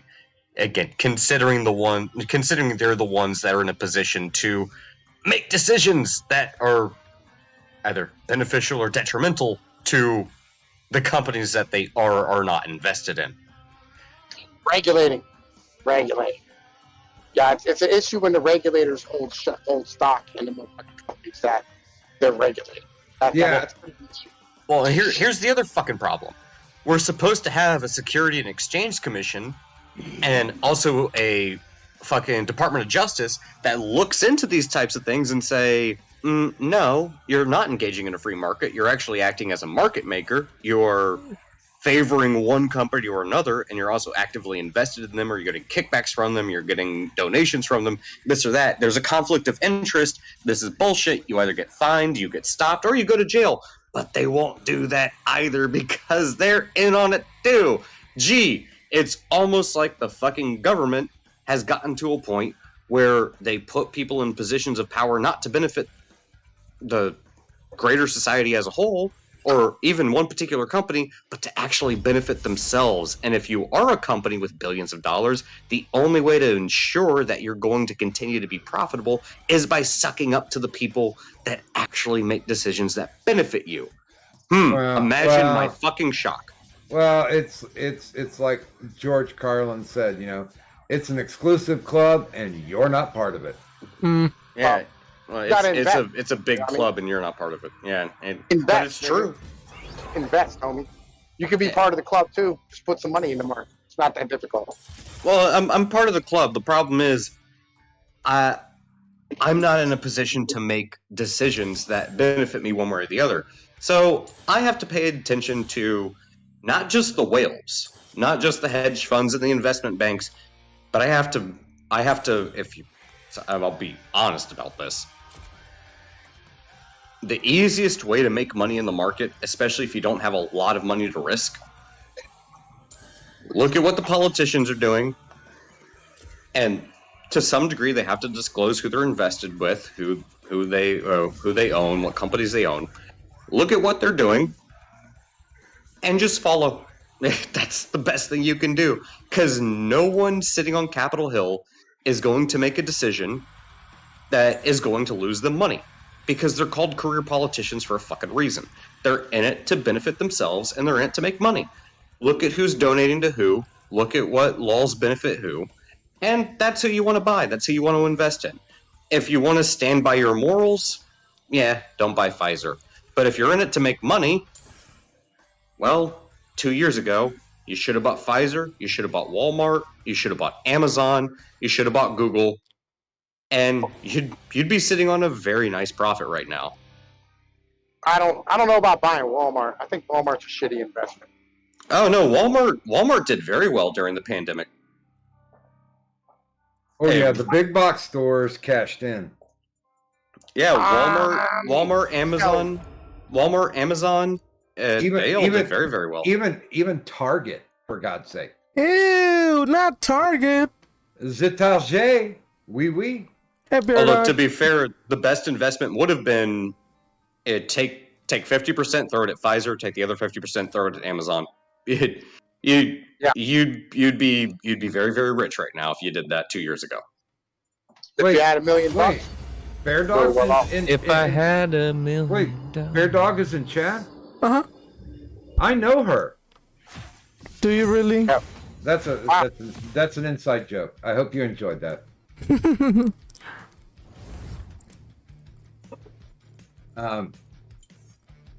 I have heard that she's a lesbian, Nah, don't insult her that No way. way. but no, she has said on many occasions, "I love the cock." Mm. I couldn't help it, Bear Dog. Much love. yeah. But Doku, like I sent you that video in DMs, man. Gotta check that shit out. Fucking, they're operating shit on throughput, basing their motherfucking entire fucking profit margin off the fucking technology. It's ridiculous. And like I said, when you have the ability to set rules and policies that benefit certain industries and yeah, it's not a free market anymore. So gaming, that's are you why I look gaming? at Pelosi's response and go, I'm yeah, sorry, you're Doc? bullshit. Are you gaming? Yes. Okay. What are you gaming? League of Legends. Okay. I gotta send you this. This is the PM that I just got from Nursey. The dawn has arrived. I keep wanting to say her real name. It's like, it's not like we're together anymore, but respect the privacy. Okay, there's copy. And this is the magic. And just like that, Doc, you have more credibility and more moral upstanding, a more moral upstanding stance than CNN does. Man, listen, like I yo, think you you'd are enjoy this. seriously- You are really like getting on Tim Pool's level as of recently. I'll be honest with Wait, who, me or Doc? you. You. Oh, yeah, no, I am. I'm down the rabbit hole. What can I say? I just don't look good in a beanie, so I could never be around the temple. I don't know. If I start losing hair, I might start rocking the beanie. Oh, fuck. Like it, man. Listen, like I can't see the left as being a thing. Like CNN or MSNBC, I can't like. It's like, all right, like I forget who it was. I think it was like, shit. There was a comedian who said like when fucking what's her face from Alaska came out, that fucking Sarah Palin bitch. Uh-huh. Oh, Louis Black said when Sarah Palin came out, he said, "There's no way that she's a real person. I'm not gonna live in a world where she's a real person. I'm not even gonna address her." Right? It's just like, yo, I'm not doing it. Same way. I feel that same way about CNN and MSNBC. I'm like, I can't get mad at them anymore because they're too fucking retarded. Shit. So did you read it? Yes. I don't know, Pino. As far as I'm concerned, CNN and MSNBC, they're comedy shows, in my opinion. I also don't like Fox News, though. I Because mean, Fox the News, in my opinion, is Maddow- also very disingenuous. Remember, Maddow like the was considering court as what was it? Entertainment. Yeah, no, not entertainment. No, fuck. What was the word? Satire. Opinion. Satire and opinion. Yeah. Rachel Maddow got out has, of the court case. yeah. Rachel Maddow though is technically satire. Oh, the thing is, I know a lot of people. So, like on the right leaning side of things, they'll say, "Oh, Don Lemon and Rachel Maddow, they're just opinion people." So is Tucker Carlson. He's just on the other side of the coin. I don't like either. I mean, they're good for a laugh. They're good for opinions, but they're not news. I like Tucker. Like, yo, Tucker, yo, I'll be real. Tucker talked to motherfucking Curtis Yarv. So I was like, oh, holy shit. Yo, just my respect level went up for him like 1,000. Yeah, no, I don't mind Tucker. It's just, you have to remember, and this goes for any news outlet, whether it's CNN, MSNBC, NBC, CNBC, Fox News, they're entertainment first, news second. The majority of the people that you see on there, they're all just giving opinions. They're not objective, unbiased journalists. They're mostly just talking heads, pundits, opinion pieces, things like that. So you always have to keep that in mind. If you want actual fucking news, read all of them, do some research, and come to your own fucking conclusions. Because if you just accept everything that any of these outlets are saying as unbiased, objective truth, you're going to fall into the same rabbit hole that you criticize other people of, and that would be the echo chamber. You're only getting one side of the story. It's like, well, yeah, I could say the same for you. And it doesn't matter if you're left-leaning or right-leaning. Hey, watch CNN all day, you're going to believe CNN. Watch Fox News all day, you're going to believe the same shit. Think for yourself. Stop letting other people just give you their opinion and accepting it as truth. Dude, they're there to fucking entertain you. View them as the same way you view Hollywood actors. Yo, we're looking at them at this point as like it's basically academia and individuals who went to college versus everybody else. It's the midwits against the rest of the population. Kind of a deal. In that video I did, which is fucking great. There's a crazy stat that there's two groups of people who are highly anti-vax, right? One is poor people, or like uneducated individuals, and the other one is PhD people, right? And then everybody in the middle, you know what I mean, who are like fucking college educated, bachelor's degrees, I mean, not doctorates, but like bachelor's degrees, shit, they're all pro-vax. Basically, it's midwits versus everybody else. Wait, they're the herd. They're the people that just go. Like, we're going left today. Okay, let's go left. We're going north today. Let's go north. We're going south. Let's go south. We're going right. Let's go right. No, aren't those still NPCs? Technically. Okay. Midwits. We call them midwits. No. It's a much we better don't. term. No, we don't. We do. We call them midwits. It's a Oh. much better term. I'm pretty sure I don't. You can call them. You can call them midwits. You can call them NPCs. You can call them lemmings. You can call them sheep. At the end of the day, they're people that just go with the flow and they just believe what's told to them, and they don't think for themselves because, to be blunt, they're either lazy or they're too. Well, they're either lazy or they're too stuck in the groupthink mentality that they don't want to go against the grain. They don't want to not move with the herd. Can I call him Daryl? Sure. Okay. Well, why not? Okay. Midwits. Call them midwits. I'm telling you. It's the best insult. They hate it so much. And I'm like, surprised that they even know what it means. most of them don't, right? But like, I had this female one time I was arguing with, right? And you could tell she was like a college educated person. She kept coming back to this. Let's talk about the definition of the word is, right? No, let's not. Oh, yo, and I was like, you dumb midwit bitch. Like, yo, listen, you fucking college educated nobody. Like, legitimately, yo, everybody accepts what language is. We all know what we're saying. You don't need to fucking define every goddamn term in an argument in order to fucking derail it so that you can have control. Fuck out of here with your bullshit. I see what you're doing. Right? And she immediately ran away. You know, for the longest time, I never appreciated the statement that I forgot who said it, but the that statement was so stupid that you would need to have a college degree to actually state it or make it. I never appreciated that until just recently, because there are so many people who are just like, I have a degree in this, my IQ is this, it is like, but what you said was just incredibly fucking stupid. No, it's not. I'm smart. I have a piece of paper to prove it.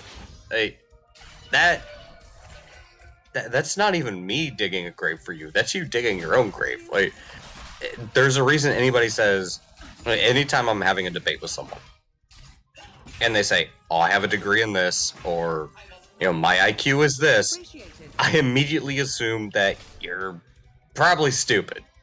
'Cause if you were smart, you wouldn't need to use that as a way to back up your opinion, your thought. You'd be able to back that up with your own logic and reasoning, not just I have a PhD in course fucking.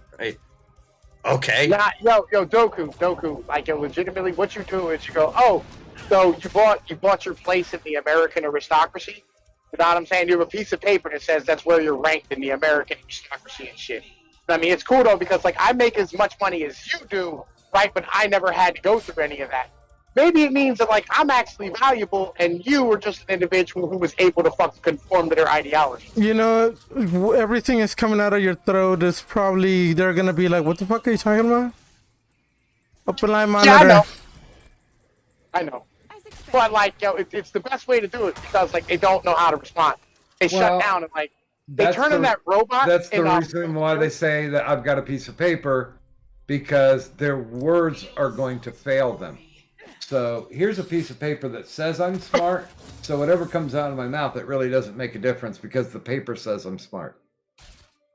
Oh yeah, I mean, but like hit them in the head, with their own nonsense, right? Because like they're all like pro, you know what I'm saying, like woke nonsense about like fucking social justice and the shit. And the moment you claim that they're part of the aristocracy or part of the fucking oligarchy, they will fucking melt down like that robot in Real Steel, just beating itself in its head with its own hammer. Right? They don't know what the fuck to do. They're fucking lost. Well, one of my favorite things that happened out of last year's presidential elections is that video of Michael Bloomberg coming out when he was trying to run for Democratic presidential candidate, and he's like, "I can teach anybody how to farm. Just poke a hole in the ground and drop a seed in it and put some dirt over it and then water it." It's like, no.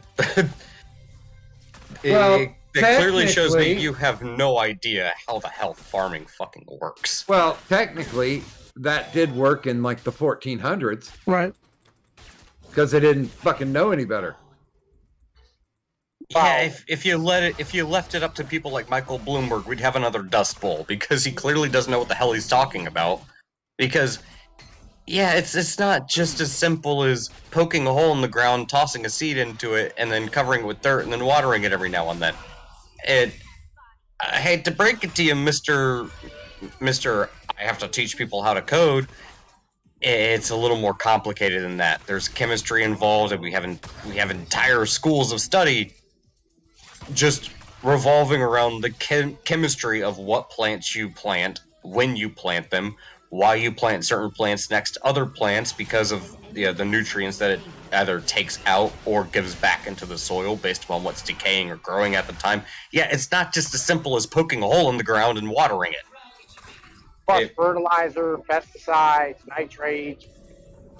I mean, like, there's so much shit. Irrigation for, like, mass fucking agriculture and shit. It's a massive pain in the fucking ass and shit. Like, there's so much shit involved. Plus, that aspects is running a combine and knowing how to work fix the mechanical problems. It comes with a fucking $800,000 piece of machinery and shit. Well, like, people like Bloomberg wouldn't even understand the reason that you let a certain field go fallow for a fucking growing season. Yo, have you heard any of these assholes who bitch about how, like, I mean, there's shit rotting in the fields across the country, right? And they're like, they're trying to steer this out. And like, I mean, you don't know what crop rotation is? Like, fucking stupid fucks. Yeah, you're letting it fucking decay so that it actually turns into compost, so that you reintroduce nutrients into the soil so that you have a nutrient-rich field for the next growing season. That's the fucking point. Yo, it's compost. I hate Ice Age Farmer. Like, so much. I fucking hate him. Like, with a passion of 1,000 suns. I fucking hate him and his I don't know who that is. Followers. I have no idea who that is. So he's this big-ass channel who tells everybody that, you know what I mean, like, they're creating food shortages and trying to starve everybody out and bring in fucking Agenda 21 to, you you know what I mean, fucking starvation so that they can control the fucking food of the regular population and make sure that people don't have the ability to feed themselves. It's just utter and complete nonsense. It's just complete garbage. I want to fucking, like, I want to go to his house and just punch him in the face. I fucking hate that guy so much. It sounds like a fun rabbit hole to go down, but unless you're like literally chopping down fucking crops and just burning them because I don't know, we have too much food, we have to support the food prices. Hey, unless you're doing some ridiculously crazy stupid shit like that, and it's like, yeah, it's fine, just eat the bugs. It's like, nah, dude, either the crop is bad or you're just using it as compost to again reintroduce nutrients to the soil. But like they couldn't sell it, right? Like when they were spilling all the milk all over the ground or whatever, right? Because like there was too much milk produced and they fucking like the price was dropping. So some farmers got paid to dump their milk, right? And they go, oh, they're trying to create food shortages. Like, no, you stupid fuck. There was too much milk on the market, so the price was dropping. So people like farmers were starving. yeah, they're just trying to stabilize prices. That's all they're doing. It's been a thing for quite some time now. I mean, couldn't they just donate all that milk and cheese to, like, I don't know, And they foreign countries? they could, and that's the argument I've made several times. It's like you don't have to dump it. You can still do things with it that wouldn't involve the free market, and you'd still stabilize prices. You could do that. The problem is, ironically enough, a lot of countries actually won't accept our products because it's not up to their standards. There's different regulatory issues involved. There's supply demand issues. They don't want their prices to go down, so they don't want their market to get flooded by a bunch of excess overflow from another country. There's like different pesticides or processes used when it comes to processing food. It's a much more complicated issue than people make it out to be. But yeah, you're not wrong when you probably could find a better use for it than just dumping it and destroying it. But if you're going to be stuck with that position, might as well use it as compost, which is what most farms do. So it's like, okay, if we're gonna destroy it, we'll use it as fertilizer. Well, like the problem is like the places that will make things like cheese or, I mean, process it are the same places that are just going to put it in fucking production. Any goddamn way, right? And believe it or not, like we throw away on average something like 30% of all food grocery stores to begin with. Right? Oh yeah, no, we have an excess. We have a ridiculous That's excess. why we have like Justin. Yeah, and because of how litigious he is, by the way, for those low IQ individuals, I mean, how many people get sued all the time?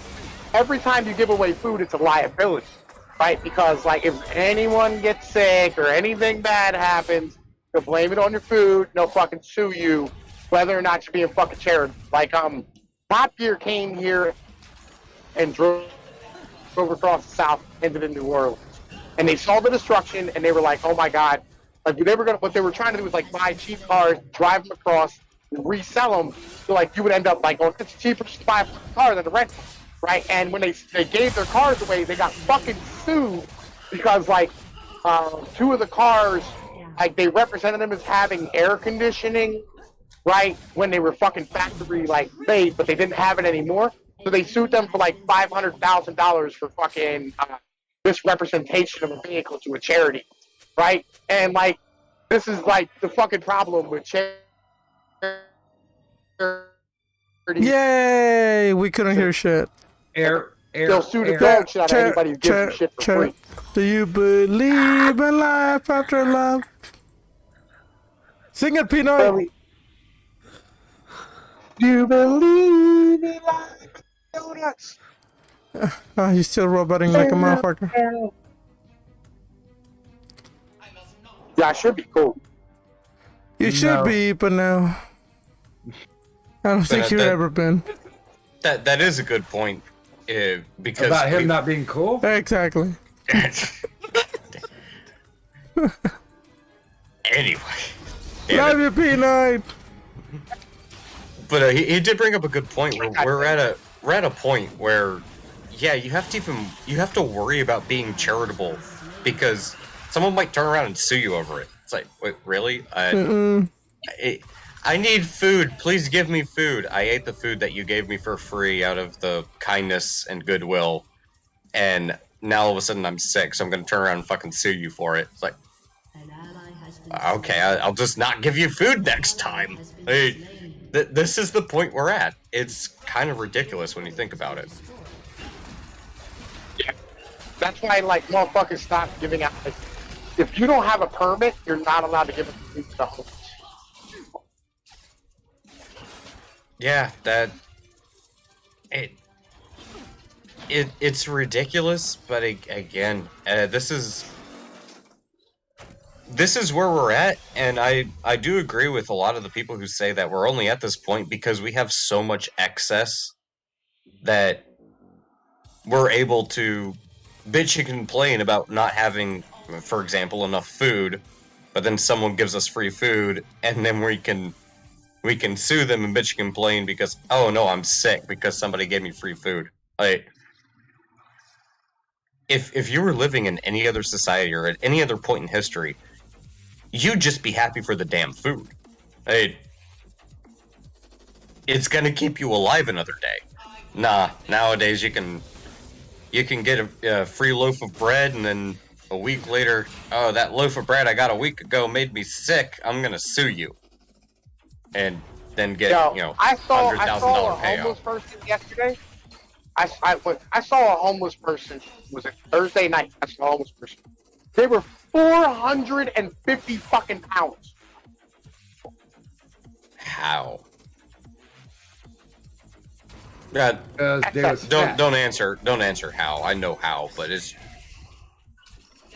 I'm tired of hearing people complain at this point in time because historically speaking, we live in the most prosperous fucking age in all of human history. I'm tired of hearing people bitch about it. We need to send people go back to the Stone Age. Here's a piece of wood. Here's some twine, and here's some flint rocks. Go make some bows and arrows. Go hunt deer. Learn how to make a fire. Learn how to cook yourself. Yeah. Go take care of yourself. Yo, Doku, you ever see that nigga on fucking YouTube who be like living like out in the woods, and he makes like he makes his own houses and roofing tiles and shit, builds like all types of crazy structures? Pinoid, there are niggers on YouTube? Yeah, that nigga's Oh on my YouTube. god. I'm not watching it anymore. Yo, he's like Doku. He's one of those Asian niggas, right? But like, yo, he goes out into the woods and like he creates like clay shit and then like puts them in a kiln bushcrafting and like and shit. you know what I'm talking about? Yeah, Anybody seen it? Yes, I've seen the two of them. I watch most of that shit. I'm saying, like, these Interesting dudes shit, is that man. goddamn industrial. Like, and we got 425 pound fucking homeless motherfuckers. I know Conservative was looking at a video the other day, or I should say the other week, where it's just like they're the Pacific Islander or South American, and they built like this whole pool in an entire day. That's what I'm talking about. Yeah, no, it's like, yo, you could not find the majority of people to do that shit nowadays. They'd be like, what the fuck am I supposed to do with it? It's like, you're supposed to make a fence with it. Yeah, this is a shovel. You dig a hole. Dig This is a clay. hole. No, he didn't. Yo, he didn't even have a shovel. This nigga did it with a stick. You gotta make a shovel somehow. Yo, he didn't even have a real shovel. He did the whole thing with a stick. Again, put it in the dirt, pull the dirt up. It's called a tool for a reason. Yeah, you can increase the efficiency, but at the end of the day, a shovel's a shovel. Even if you have to make one out of a stick, and just flatten one end of it. Go. Like, most people don't even know how to change a fucking light bulb, I swear to God. See someone broken down on the side of the road. How do I change my tire? Do you have a spare? What's that?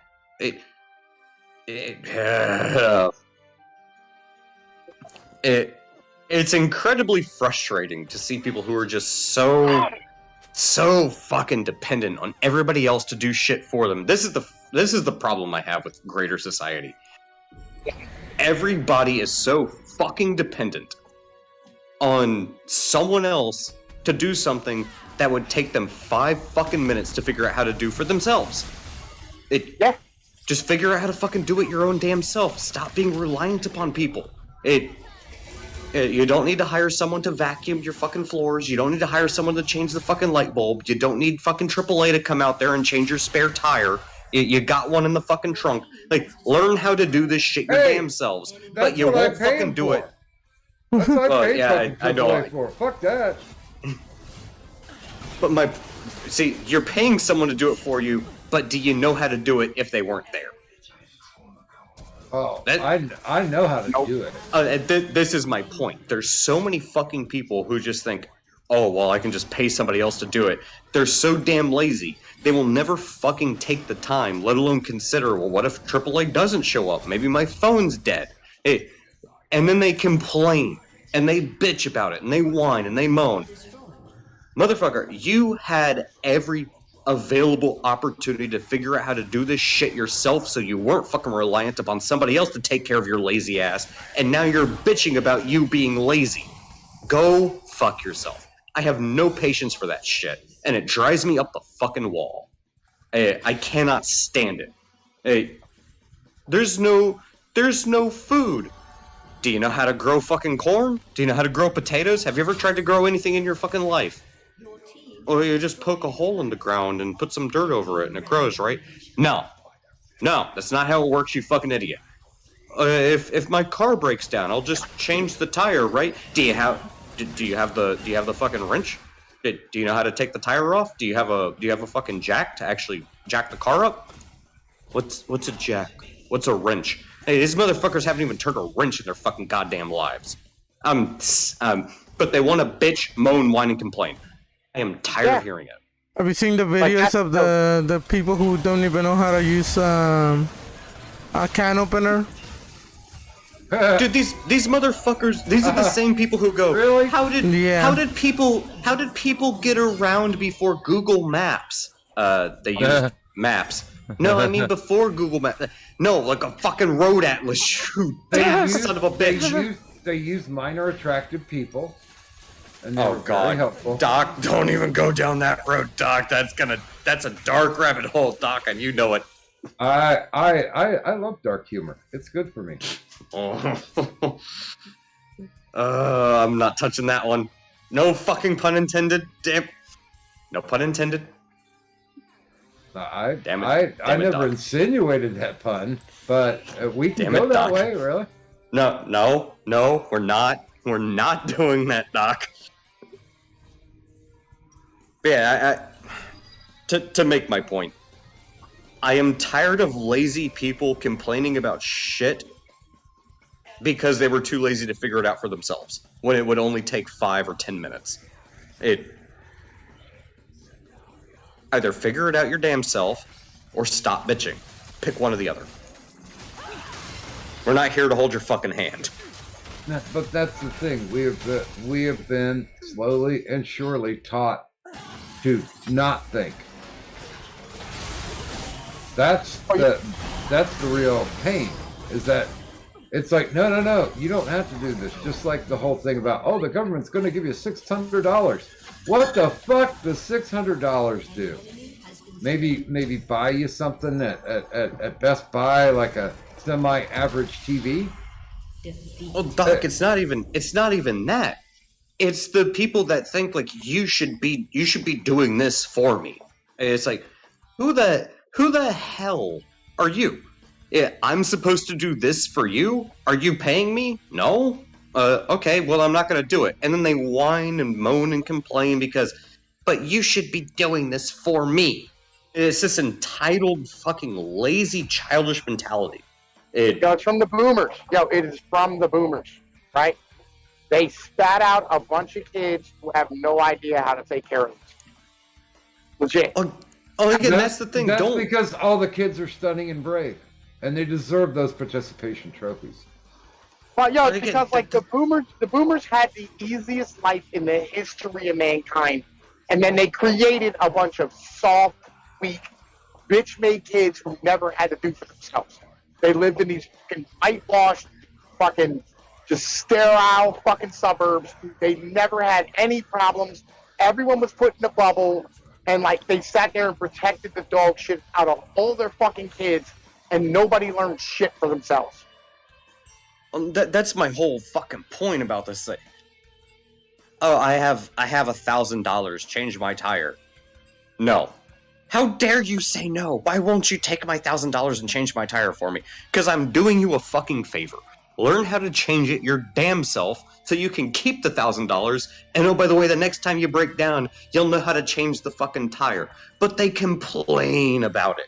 Dude, fuck it. Why don't you want to do this? I'll take $1,000 to change a fucking tire.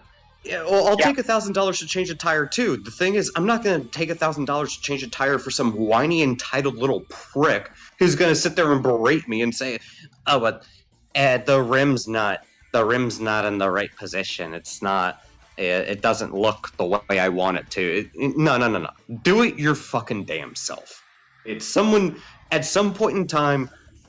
As a capitalist, yes, I will take your $1,000. But as someone who's seen this shit and going, nah, y'all are all full of crap, someone needs to fucking spank you real quick and make you do something for yourself for a fucking change. For once in your damn life, learn how to fucking take care of yourself. Doku, if they want spanked, that'll be another 1,000. We are getting back to that though. Like Doku, we are getting back to that at the end of the day. Like we're running out. We're like white people have decided that they are too good to work with their hands, right? All their kids have to go to college. So now, like, all the people who used to do plumbing and construction and HVAC work and mechanic work, they're gone. They're fucking gone. They're all retiring. Nobody fucking knows how to do it. And it's like a 10-month wait to get anything done. There's a 4-month wait at every mechanic shop right now. Because nobody knows what the fuck they're like. Nobody has any time to do anything, and like everything's overpacked because we fucking don't have anything to do. Yo, it's going back to that. So don't worry, it's going back to what you want. Oh no, I know, and again, it's because this whole thing is like, look, I'm not gonna hold your fucking hand. Like, either learn how to do it yourself, or go learn how to do it.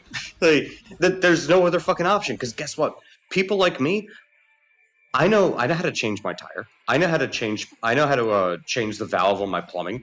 I can do all that shit myself. I don't need to hire somebody to do it.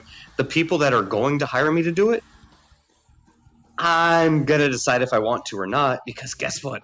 I've made enough fucking money that I don't need to deal with your entitled fucking ass. So, yeah.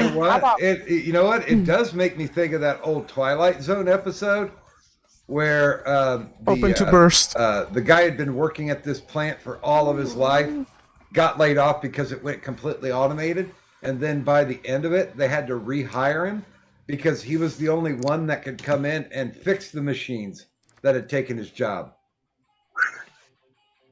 I mean, it is kind of like that. That's sort of, I know a lot of people talk about automation, and it's like, oh, automation's going to replace these jobs and this and that. Okay, well, who fixed the fucking robots? We need to ban automation. Like, real shit. That shit needs fucking banned. Like, we need to fucking put these fucking blue-collar jobs back in goddamn fucking places so we can stop destroying our fucking civilization. It's called this thought of efficiency over everything else is destroying us. Yeah, but part of the problem is these fucking idiots who can't even take a goddamn order in McDonald's. Some machine could do it better. Yeah, bitch about your wages. And then your job isn't there anymore. Yo, but it's not that, right? It's the fucking people who, like, were building cars and building motherfucking parts and building goddamn fucking tractors and building tanks and building planes and building motors. These guys need their fucking jobs back. We need them. That built the middle class. For all the people who aren't going to go to college and don't go to college, they need jobs. You can't keep expecting them to go work fucking retail and service sector jobs. Because it's not working out. Peter, here's the thing about that, though. Like, if you have a car that's completely built by a robot, yeah, the car might get built, and I know companies are going to the cost cut, and they're not necessarily going to do this, but they should, is those people who are building the cars by hand in the first place, they know what the car looks like. They know how it's supposed to be put together. they're the ones that you would, instead of being on the production line or the assembly line, they're the ones that you hire to go do the quality check, the quality assurance, make sure that everything's put together properly. If there's a problem, they're the ones you're going to have fix it, because the machine only knows how to go off of a certain schematic. It's not going to sit there and actually fix a problem if a problem does show up. And machines do break. They're not perfect. There's all sorts of outside factors. You do need the human aspect in things in order to make sure that, shit runs smoothly. And, yeah, but we're talking numbers though. It's a numbers game. Is the issue. you can say all Gaming? these things, Yes, sir. but like, Check your DM, please.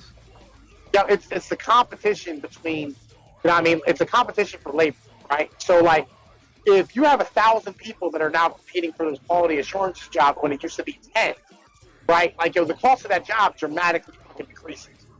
The pay for that job dramatically decreases. So you're destroying the middle class by fucking eliminating all the individuals who are on the lines, actually creating the goddamn cars. well, the thing is, though, you're not going to stop automation. People are always going to try to find a way to make work more efficient. You can. You just outlaw motherfucking, like, you outlaw automation. They try to build it elsewhere. You outlaw the fucking product coming in. It's that easy. They're just going to move it to China or India. We've already been down that road. Outlaw it. Then you outlaw the fucking the products coming from China. Fuck it, outlaw the Chinese. Fuck yeah. With it. Wait, what? Yeah. Like, it's not that difficult to do. We've done it before. It can be done again. Wait, can we all agree that the Chinese have really, really tiny penises and they're not worth our while? Maybe Chinese women, they're more worth. Only if you bind their feet. I don't. You're breaking up really bad again. I want a woman who has working feet. Ew. A grocery shop. Ew. Don't want a chick who has feet that don't work because then she can't grocery shop. I don't know, I can't hear nothing you're saying, so I'm just saying ew. Okay. God damn it. Like, I'm green and got 5 bars. I don't know why. Just not going to speculate. When in doubt, blame China. I think what he was saying is he doesn't want a woman with broken feet because then she can't grocery shop. That's at least what I heard. He's not dealing with the right women then. I'm just guessing that's what he was going for. I don't know. With Pinoid, you can only guess.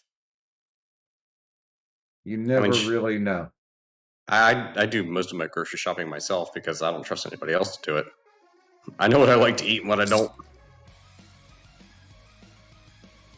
I'm okay with the okay. I order it online. I go pick it up. Because yeah, but you still get to order it. I'm not. I don't want someone to come home and be like, "Hey, I bought a bunch of pinto beans and some quinoa and some kale chips." Like, nah, dude, I want bacon. What the fuck is wrong with you? Who do you know that would bring that home to you? I don't know, and I don't want to know. That's my point. That's the reason I do my own grocery shopping. Like when my when my Irish twin sister agreed to quote unquote help me, I'm like, okay, I've got a whole list. I'll call it in. It'll be ready for you to pick up. She's like, no, I love going in and doing the shopping.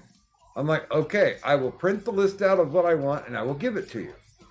So I print the list out. I gave it to her, and I'm like, my budget is $100.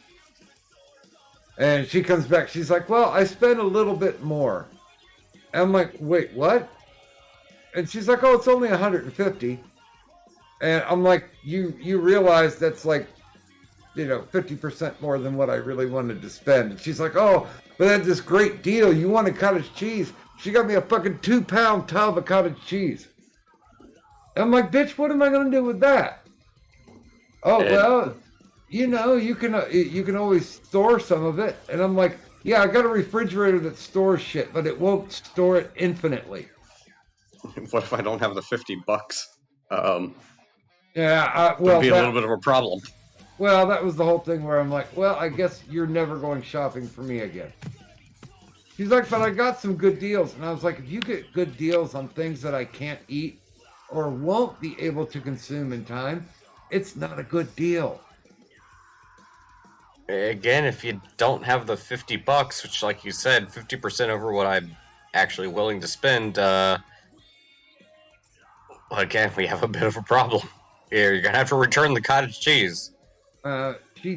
She doesn't get it because, you know, she's in her lifestyle now. You know, she's married to a cowboy lawyer gourmet, and so her life is pretty cozy.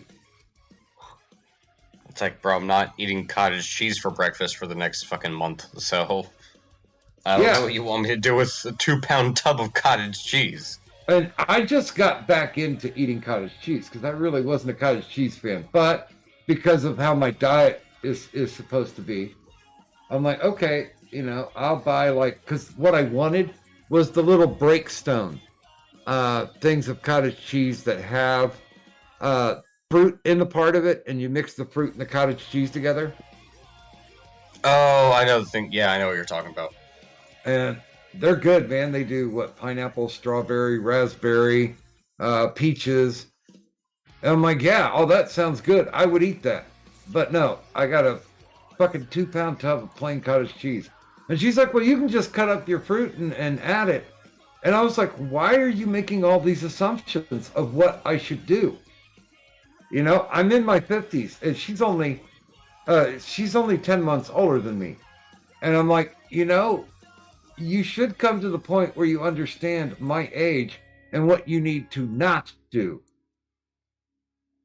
But, And I guess you could shell out another $8 to $10 and buy a thing of blueberries and just toss them in there and mix them. But not saying you should have to do that, but it should be, you know, in the land where you have freedom of choice. My freedom to choose whether or not I want to do the stupid shit that she wants. like I said, there's a reason I do my own grocery shopping because I don't trust other people with it. Well, I couldn't drive, so I couldn't get to the store because of the foot. So, you know, I'm like, okay, you want to do something nice for me? Cool. Here's my grocery list. And literally, here is the shit I want. There's little pictures of it and everything. So you'll have no doubt what I'm telling you to get. But apparently that was too difficult. And my sister does Karen out quite a bit, too. I've seen her do it. Hey, Taco. I feel bad for you, dude. That sounds very frustrating. And Oh yeah. you But- probably have more patience than I do. Wild tacos in the chat. Mhm. Oh shit. Hey, Taco. By the way, what the fuck have you been up to, Monkey? I've been playing Final Fantasy 14, Oh. which worked out perfectly because that whole conversation happened right as a big old long cutscene happened, so I was able to sit here and just read everything. To completely ignore what was going on so you could enjoy your game. That's good. I'm sorry, I'm pretty fucked up. There's no need to apologize. Stoned is in your name for a reason. And day one of vacation has been successful. I cleaned up a little bit, and I gamed a bunch. I feel good. Ooh, so later tonight or tomorrow we'll play some more? Yeah. Well, I was off. I was laughing when you're like laughing at me for being at work. I'm like, hey, why do you think I wasn't kept saying Final laughing. Fantasy 14? You asshole. I was like, yeah, well, I would be playing Final Fantasy 14 if I wasn't at work, and all you had to do was hover over me in Discord to show that I was playing Final Fantasy 14. Go to hell. Go to hell and die. Oh, you know, Yeah. speaking of fucked Little up, shit. Doc Gaming, Monkey, cheers. Salute. Slugshot. There are specific reasons why I can't do that IRL right now. Oh, but I got water. I Close am enough. with you in spirit. As long, it doesn't matter if it's alcohol or not. As long as you're with us in spirit, then it's fine. Yeah, I mean, I legitimately for my birthday, I went in and had surgery on the 23rd. So my birthday would be fun on the 24th. And it was. Let's just say, when they're pulling a catheter out, it's not Nope. awesome. It's not Nope. awesome at all. Yeah, that doesn't sound like a good birthday gift. No, but I mean, I had to do certain things, so that was part of the deal. And I'm like, oh god, I even told the guy, I'm like, I'm gonna film it, and he's like, what? I'm like, I'm gonna film you yanking a foot-long hose out of my cock. Oh, I fucking love you, dog. Oh man, holy dog, man. Gaming, I'd send you the video, but I don't- would. I don't That think would you be want the it. day where our friendship would end. Well, you know who I'd actually send it to if I could send it to anybody. Oh God. Addie. Yes, I know. I know. You evil bastard. Addie loves that kind of stuff, Uh huh. or at least he loves to ignore it. And I remember when Live Leak was still a thing. Just saying. Wait a minute, they shut it down? Oh no, they just got very sensitive about what type of content can be posted.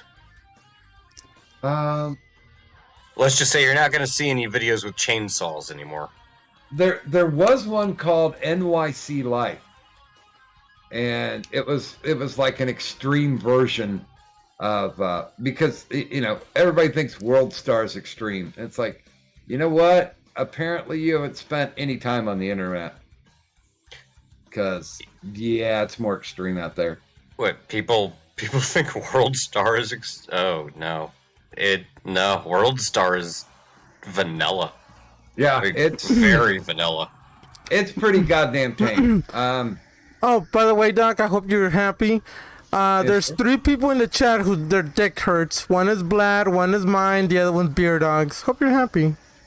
Oh wait, I could send that video to Vlad. Or Beer Dog. No, I don't want her dick hurting. Because he loves the cock. Of course. Yeah, Taco, I agree. World Star was fun for maybe a span of about 2 years. But, that's been 6 years ago. Now it's just bitches beating on other bitches and urban people, not necessarily black, but urban people doing stupid things. And it's just stupid people getting in stupid fights over stupid reasons. It's like, yeah, I see that at the bar every time well, not anymore, because most people don't go to the bar anymore because they're fucking pussies. But yeah, he used to see that every Saturday and Friday. Dude, I will admit, candidly, that I enjoy a fight where the weave gets pulled out, though. When a bitch get her weave yanked, that is funny as shit to me. Because it's like, Can't disagree. because it's like for that brief second they stop fighting. Because it's like, oh, my weave, and it's like, oh, fuck you, bitch, and then they go in. They double down. That's the only double downing that I like. There is always a pause, because there's the one chick going like, what the fuck, just pulled out my weave, and the other chick's going, what the hell's in my hand? And it pauses for like 2 or 3 seconds, and then the fight resumes. Did she send a familiar after me? Oh God. Also, there's only 2 videos I've ever seen on the internet that really kind of disturbed me. The first one is the chainsaw video with the 2 dudes from I think they were being held hostage by like a Mexican cartel or something like that, and they behead both of these dudes with a chainsaw and then also a knife. Oh, And- that's a classic. But it's disturbing not because of the imagery, but it's because of the sound. Because that knife blade is fucking dull. It's the sound of it. It's like, it's unsettling. I don't like that one. What the one I didn't like was it two guys, one hammer. Oh, yeah, that one's bad too. And you know what? It is, I may be different on this, but the reason why I find it bad was not the fact that you got to watch these kids beat an old man to death with a hammer, but they would go to the funerals. Yeah, that's the fucked up part. Yeah, that's definitely a loss of actual social behavior. Well, so that's the reason I say the second video that really disturbs me is I saw in its entirety the Christchurch shooting. Oh, I have that. Yeah, that one's disturbing simply because the guy that did it, I won't say his name because fuck that guy. But I don't remember him, but you know. But it's very methodical in the way that he knows the layout of the building, he knows the time, he goes in, he knows exactly what the hell he's doing. That shit bothers me. Like, not because it's overly gory or anything like that. It's because, again, how thought out it is, how he goes about doing it, how he chose to target these particular buildings in general. That shit's fucked. Taco! I was kind of fascinated by it because of what you're saying. It was definitely pre-planned. It was methodical, and but then again, when he did the the whole PewDiePie thing, I'm just like, oh, you fucker, you made me laugh in all this carnage. And it's because he knows what he's doing, and he's trying to push a political narrative by doing what he's doing, and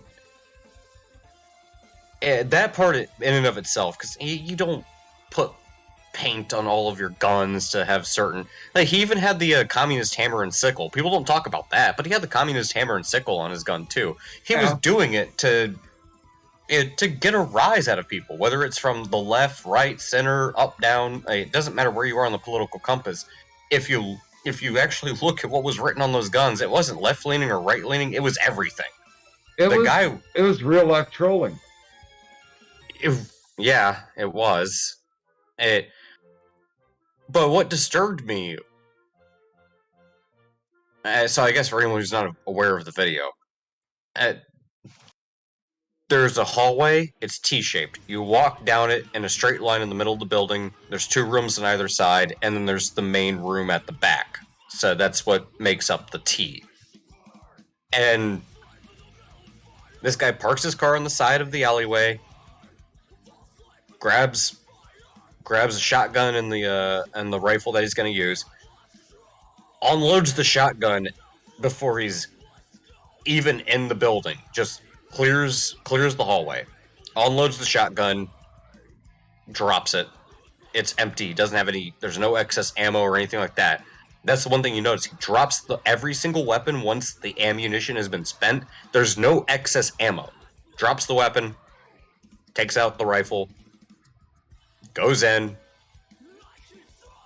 At that point in time, people are clustered in either corner of the end of the T, the big room in the back, and just ops them all. Goes back to the car, gets another rifle, different caliber, comes back, finishes people off, and this guy knows exactly what he's doing to the point where he can even check the time of the first shot being fired, knowing what the police response time is going to be, and leaves the building, knowing that the police are going to show up. That's planned. That's scary. And that's like I said, it's probably one of the best trolls that I've ever seen. That I agree with it? No, but he did it, and he did it with efficiency. And as much as I hate to admit it, yeah, the guy definitely knew what he was doing. He planned it out. I mean, yeah, you're not wrong. It's fucked up, but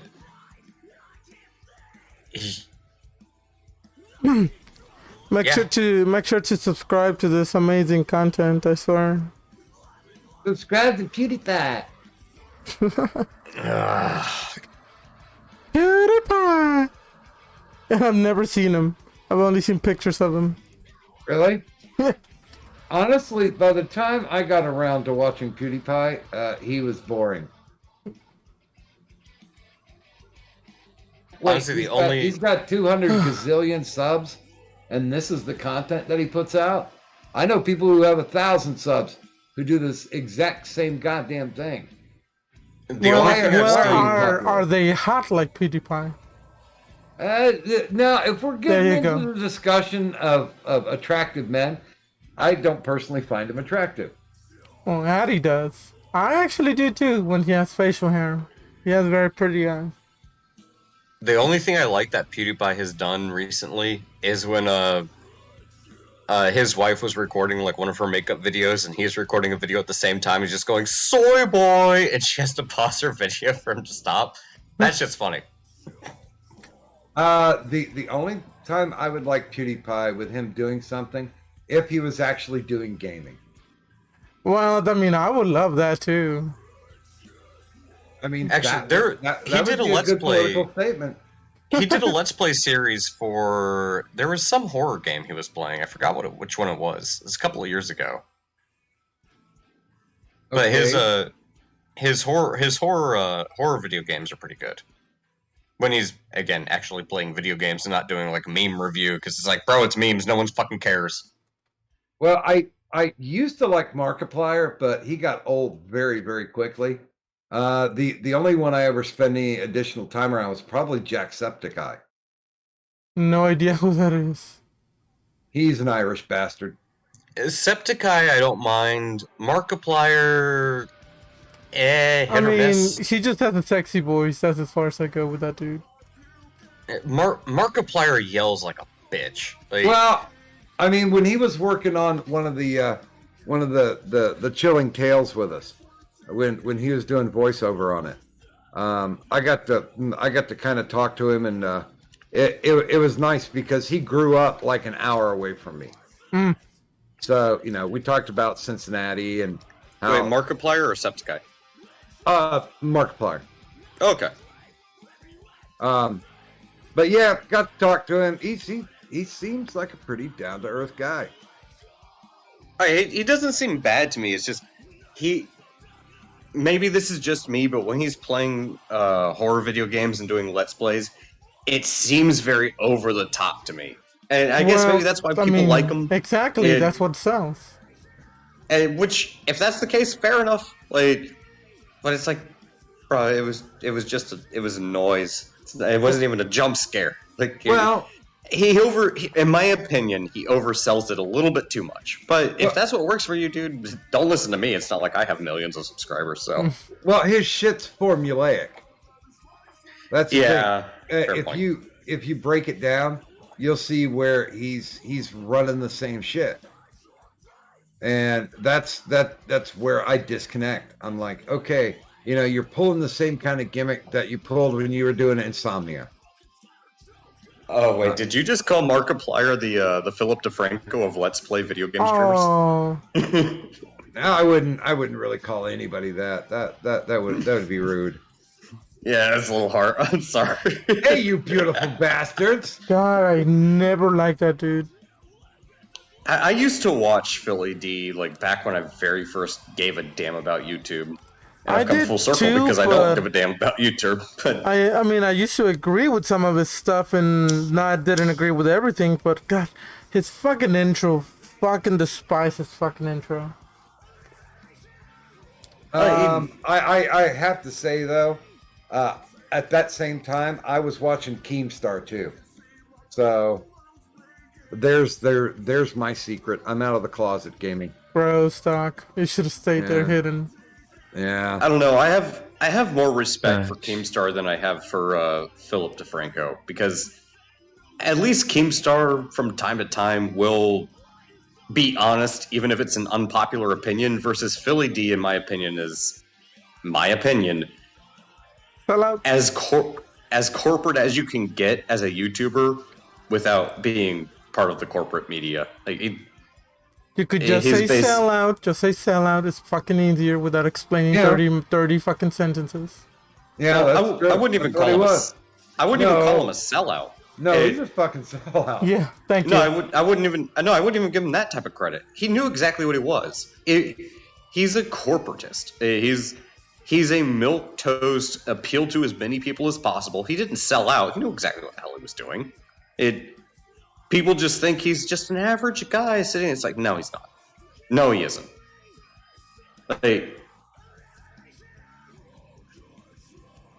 Temple is a dude giving his opinion who is not a corporatist or not a. And I don't like Temple for the record. I much prefer Luke Gradowski, but I don't think Mrs. Tim Pool likes him either.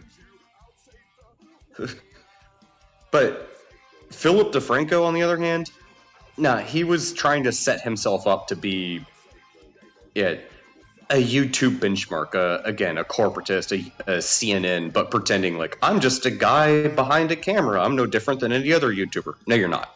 Well, yeah, he raised, what was it, over $1 million to start his Newsnet network, and then that never happened. I was about to ask, did anything ever come of that? No. Nope. Yeah, at least Temple actually did something. Like he started his own studio. He started his own news network. He has his own freaking website, and he's hired people. He has an actual news network going for him now. What has Philly D done? Nothing. No. Yep. I mean, is Nothing. he even still on? I don't know. I have no idea. I haven't seen hide nor hair of that boy. I mean, the only one I have respect for is Crowder, and that's because holy hell, I mean, YouTube put him through the paces, and he was like, "Meet my lawyer," and he's still suing YouTube. And He should. And I'm really, really hoping, because the result that he wants is to deplatform YouTube to where they have to admit now that they're a publisher. As he should, and technically YouTube is a publisher. If they're going to take a position where they determine we like this content or not this content, we're going to ban this, not that, and we're going to apply the rules selectively. Well, yeah, you're a publisher then. I mean, let's set some precedent. Why not? Because that would mean you motherfuckers can stop getting away with all the censorship. Well, like what they did to Pinoy just recently. Well, but they should have done that to Pinoy. Well, Come yeah, on. I mean, I agree, but it's still freedom of speech still.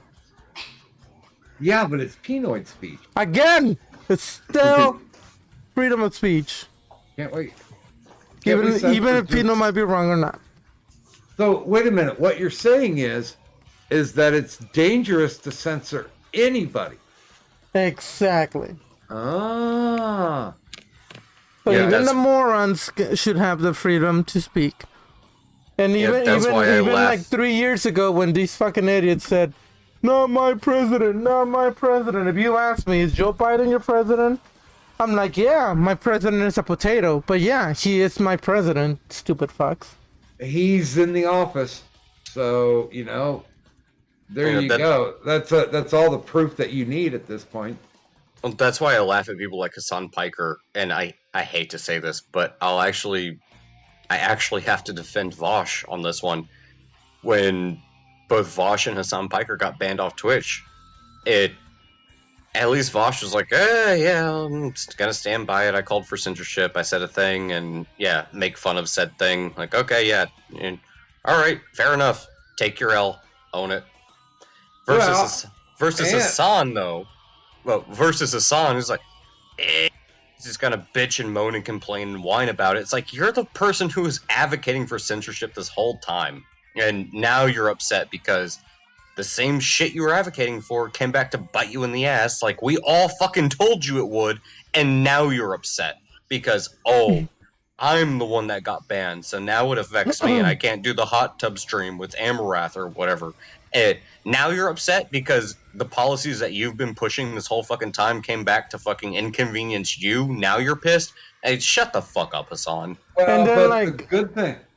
The other problem is I've seen him a few times when he was streaming, and that guy was just a piece of shit to the audience. I was like, why are these people watching this scumbag?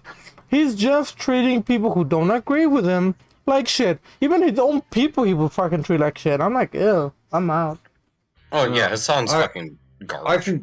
I can say the only good thing that came out of that was H3H3 did their protest where they did the swimming pool filled with crackers, and then they got kicked because H3H3 needs to be kicked. Oh shit! I didn't do that.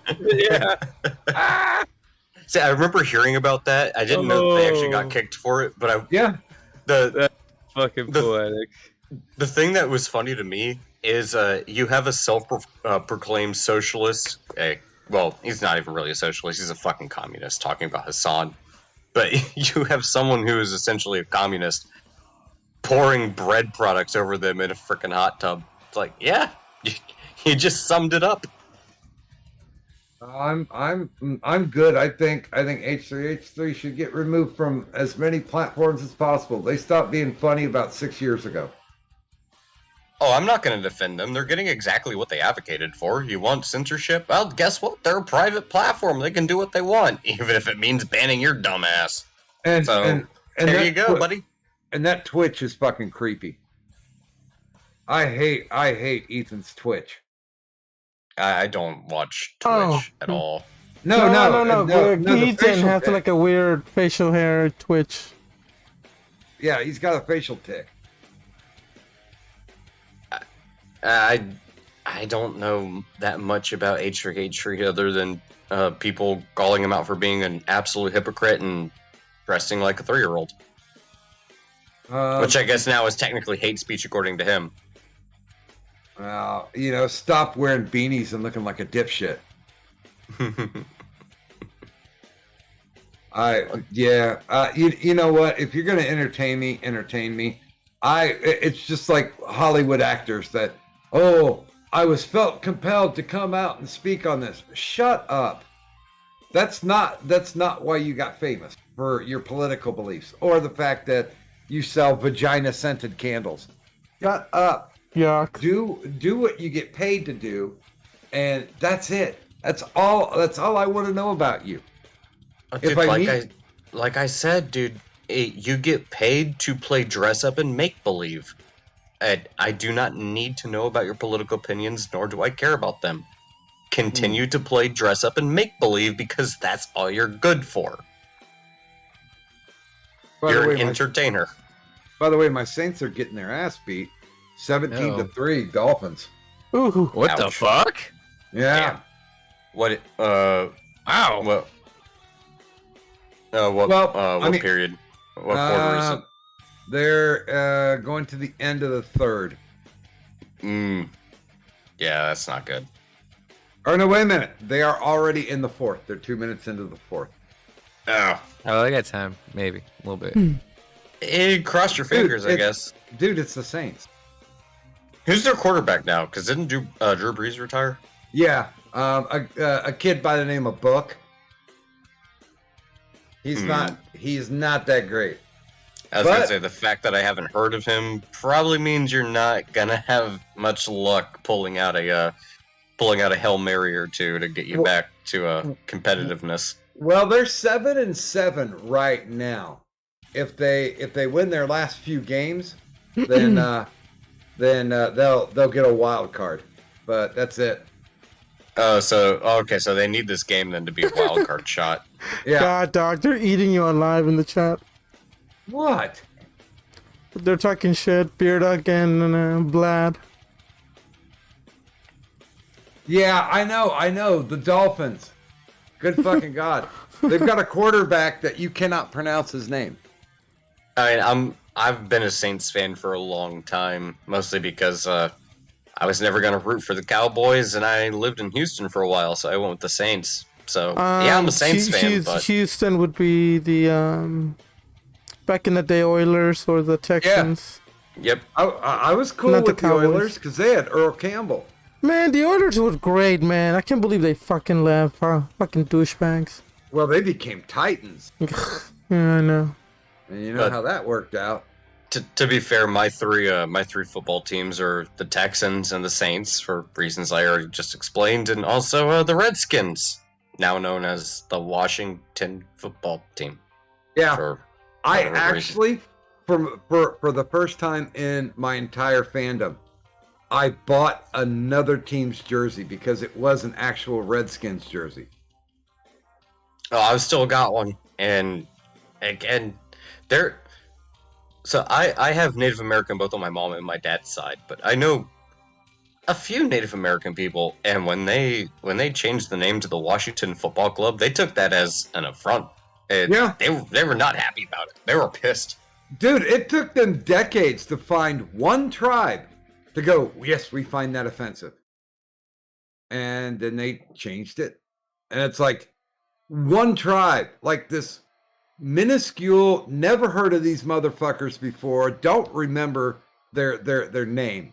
But yeah, I mean they were decked out like they were getting ready to cry on the roadside about trash. Mm-hmm. The guy that came up with the original Redskins logo was a Native American from the tribe that they were trying to pay tribute to. Yeah. And if I remember correctly, it was his daughter that came out and said, "Yeah, this is actually insulting. Like, it's like the same thing with like trying to remove Uncle Ben's or Aunt Jemima. It's like, wait, this is actual representation. Like the thing that you guys are supposed to be advocating for, and you're removing it because Dude. it's offensive." Dude, I bought a bottle of Aunt Jemima syrup from the auction house, and it was the old bottle where it was her. And I went to go pick it up, and the guy looked at me and said, "Yeah, it got broken." And the girl back behind him with the rainbow-colored hair, looking like she could have been a backup linebacker for the Washington team, just kind of laughed about it. It's like, yeah, it broke. Good lord. I'm like, you broke my fucking bottle of Aunt Jemima? You fucking racist cunt. Again, you guys want representation, right? Let's get rid of it because we can't tokenize people. But you tokenize people all the fucking time. But yet you get mad because you think something is tokenized. Wait, pick one. I cannot keep up with the freaking carousel at this point in time. I know, by the way, all the people you're trying to remove this representation, using their words, what are you replacing it with? Things that don't represent the ethnicities that you claim to be fighting for, but yet representing them is also somehow now offensive. Like, I don't know anymore. It's dumb. It's stupid.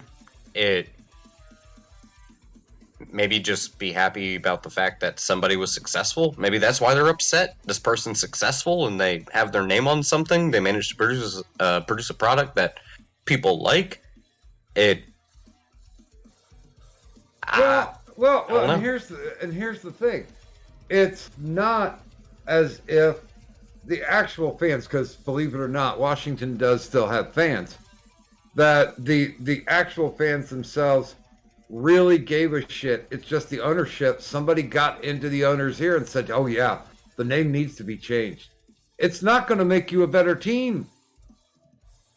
You That- know, I'm that- thoroughly of the belief that these individuals who get upset about this stuff, especially the people who get upset on the behalf of other people, like, I mean, white people being offended on the behalf of black people, or even if it's black people offended on behalf of white people, or whatever way you want to frame it.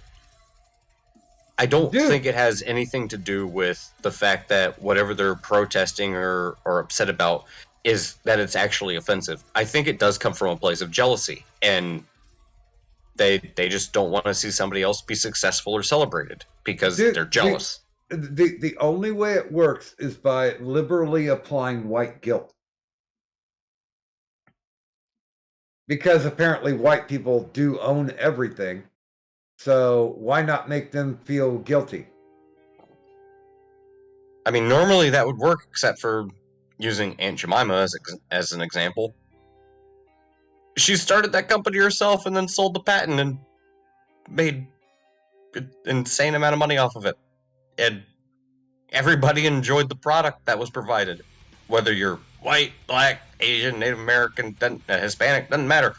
People enjoyed the product, but for some reason, we have to get rid of Aunt Jemima, the person who made the product, because reasons. Because Oh, and by the white way- people felt guilty. I don't even buy Aunt Jemima anymore. That just used to be my favorite brand, but after they changed it, I'm like, they can eat a dick and die. Plus, I Dude, mean, I just wanted the bottle. I mean, because that's a representation of Americana. I mean, we're one of the only countries where you could still live in a point in time where literally, yes, you are actually still oppressed, and you can also still become a very successful businessman or businesswoman by providing a good product to the free market. If you truly desired representation, especially for people who are oppressed, you should be championing things like Aunt Jemima or Uncle Ben's, not the other way around and trying to remove them from society. It literally flies in the face of what quote-unquote progressives claim they're about. It's Well, but it makes them feel better about themselves. I don't understand it though. Like, how? You're Do we literally act- deplatforming a black woman. Yeah, but do we actually have to understand it? I mean, that's the whole deal. It's just one of those. It just makes them feel good. Like when a parent is fed up and there's a kid crying and whining to get his toy, and they're just at the point where it's like, fuck it, just give him the toy. I don't care if it's not his. I guess. I mean, I don't understand it. I'm probably never going to. Although I like Nacho's response. I blame that bitch, Mrs. Butterworth. That She was a cutthroat bitch, man. it just taking the market share. Well, welcome to the free market. Good lord. You know, it would have been funny if they changed the name of the Washington team to the Enslaved Negroes Oh, goodness. and just had and as their symbol two interlocking leg irons. Aww. Oh. I make some bad jokes from time to time, but damn, Doc, Hey, you win that one. somebody bring a flashlight because I'm going dark. God damn. Oh, Oh, that hurt my head.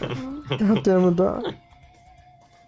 I have to go dark because unfortunately this kid Book is just not a very good quarterback. And we are going to go into the toilet. By the way, the stream's gonna end in about 9 minutes, just giving everybody a heads up. And then if you like, if you guys want to jump into the after stream for a little bit, it's cool too. I might put a movie on tonight, not sure. What do you think? I don't know. I want a comedy. Comedy. How about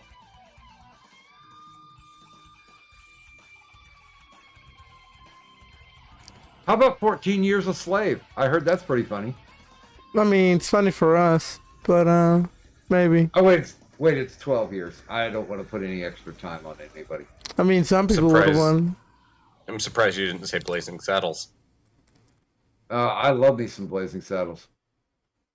Yeah, I thought it was overrated. Really? I mean, you gotta love it when a Jew writes black jokes and a black guy writes the Jew jokes. Mm-hmm. Because people are like, "Oh yeah, Richard Pryor wrote that." It's like, yeah, but he didn't write the part you think he wrote. all the black jokes were legitimately by our pal Mel Brooks. But then again, if Richard Pryor could have cut down on his cocaine usage, he would have actually starred in that movie. But no. I mean, cocaine's a hell of a drug. Yeah, fucked up his life. I mean, anytime you set yourself on fire with a drug and almost burn to death, you might want to reconsider the viability of using that drug. By the Yeah, way, I've always- 1 second. Evil Dead had donated $1 and said they also got rid of the natives from the Leonard Lake butter brand. They removed the native but kept the land. Hee hee. Well, ha ha ha. Did he really Damn it, say- Ed. Did he really say hee hee? He said ha ha ha. Okay. My eyesight, I'm a little blind, and so I'm gonna try and game- get my glasses within this week. Cause god damn it, dude. Gaming, we're getting older. I know, sir. I know. And my birthday's next month, so Uh-oh. What do you want for your birthday? 2 hung rich men who's willing to please me all night and all day. Okay, so At the same fuck time. world peace. Yeah, fuck world peace. What the fuck? What has world peace done to me? Peace doesn't sell. Yeah, because nobody's buying. Exactly. War is more profitable. Exactly. And of course, everybody's invited. Bring money. You're invited. Bring money. Dude, I almost made the goal, and then somebody said in DMs, well, you know, you can run another stream, you probably get the rest of the money. And I'm like, that's not the point of the birthday stream. The point was to see if I could make that money. Well, I mean, it is a hard day to fucking sell, you know. Well, and I don't have your skills, gaming. I simply do not. I cannot horse shell as you do so deftly. Right. I mean, I'm a good thought whore, and I don't even show my tits to no one. Well, I mean, there was that one nipple slip that I sent you, Doc. It was an accident. okay. Well, that makes me feel better then. Good. I mean, everybody's gonna have to donate to gaming now, so we can at least buy one decent fitting bra. Right. Well, now they're all fucking loose, remember? Like, I'm not like 265 pounds anymore. Come on, guys. Let's play this smart. Don't go with the bra. Just go with pasties. The fuck are pasties? Pasties? Are you kidding me? That's all you, Doc.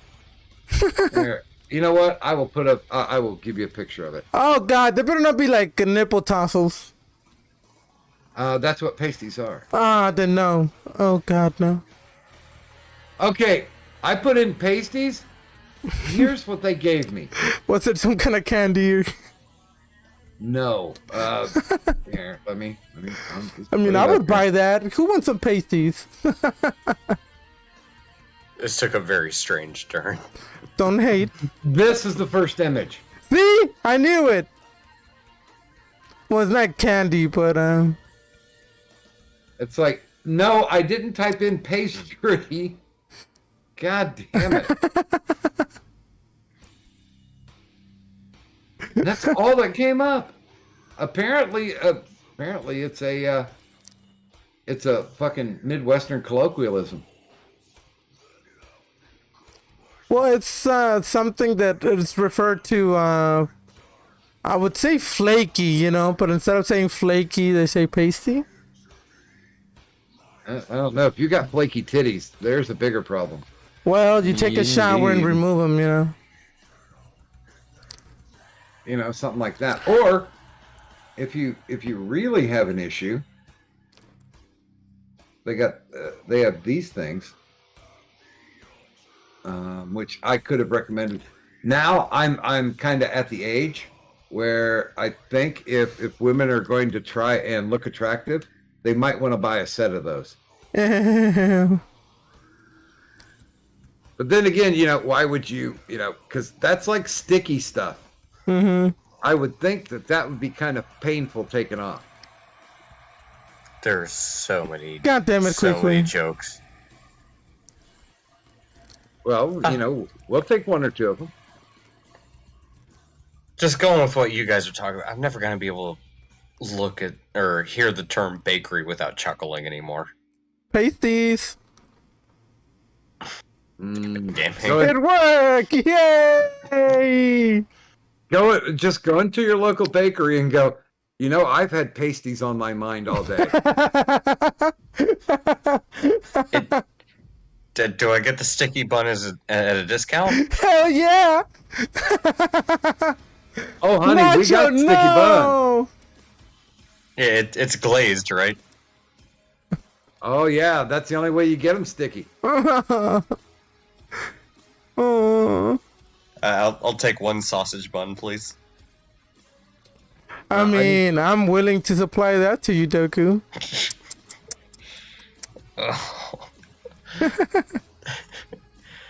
I need more beer. This is your world, gaming. We're just living in it. I know. And I'm okay with it. I'm happy to. Man, Yeah. I'm finally in a good mood, at least today, because, man, my anxiety's been so fucking bad. Was it the whole weight thing? I'm sorry?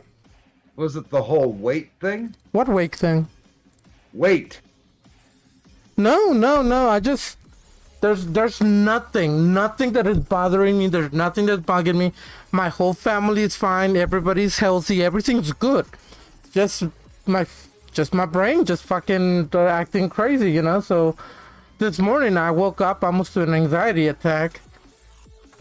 Luckily, Cass was around and he kept my brain occupied, joking around, and we just chat and stuff, and made my anxiety calm down a lot and stuff. But even before I started my stream this morning, I was still having like breathing issues. Like I felt like an elephant was sitting on my chest, but I'm like, I'm gonna fight right through this. I'm gonna fucking beat it. I'm gonna fucking stream, and I did it. Did you nail down what it actually was? No, there's nothing, Doc. There's nothing bothering me. Weird. See, that's the thing about anxiety and panic attacks.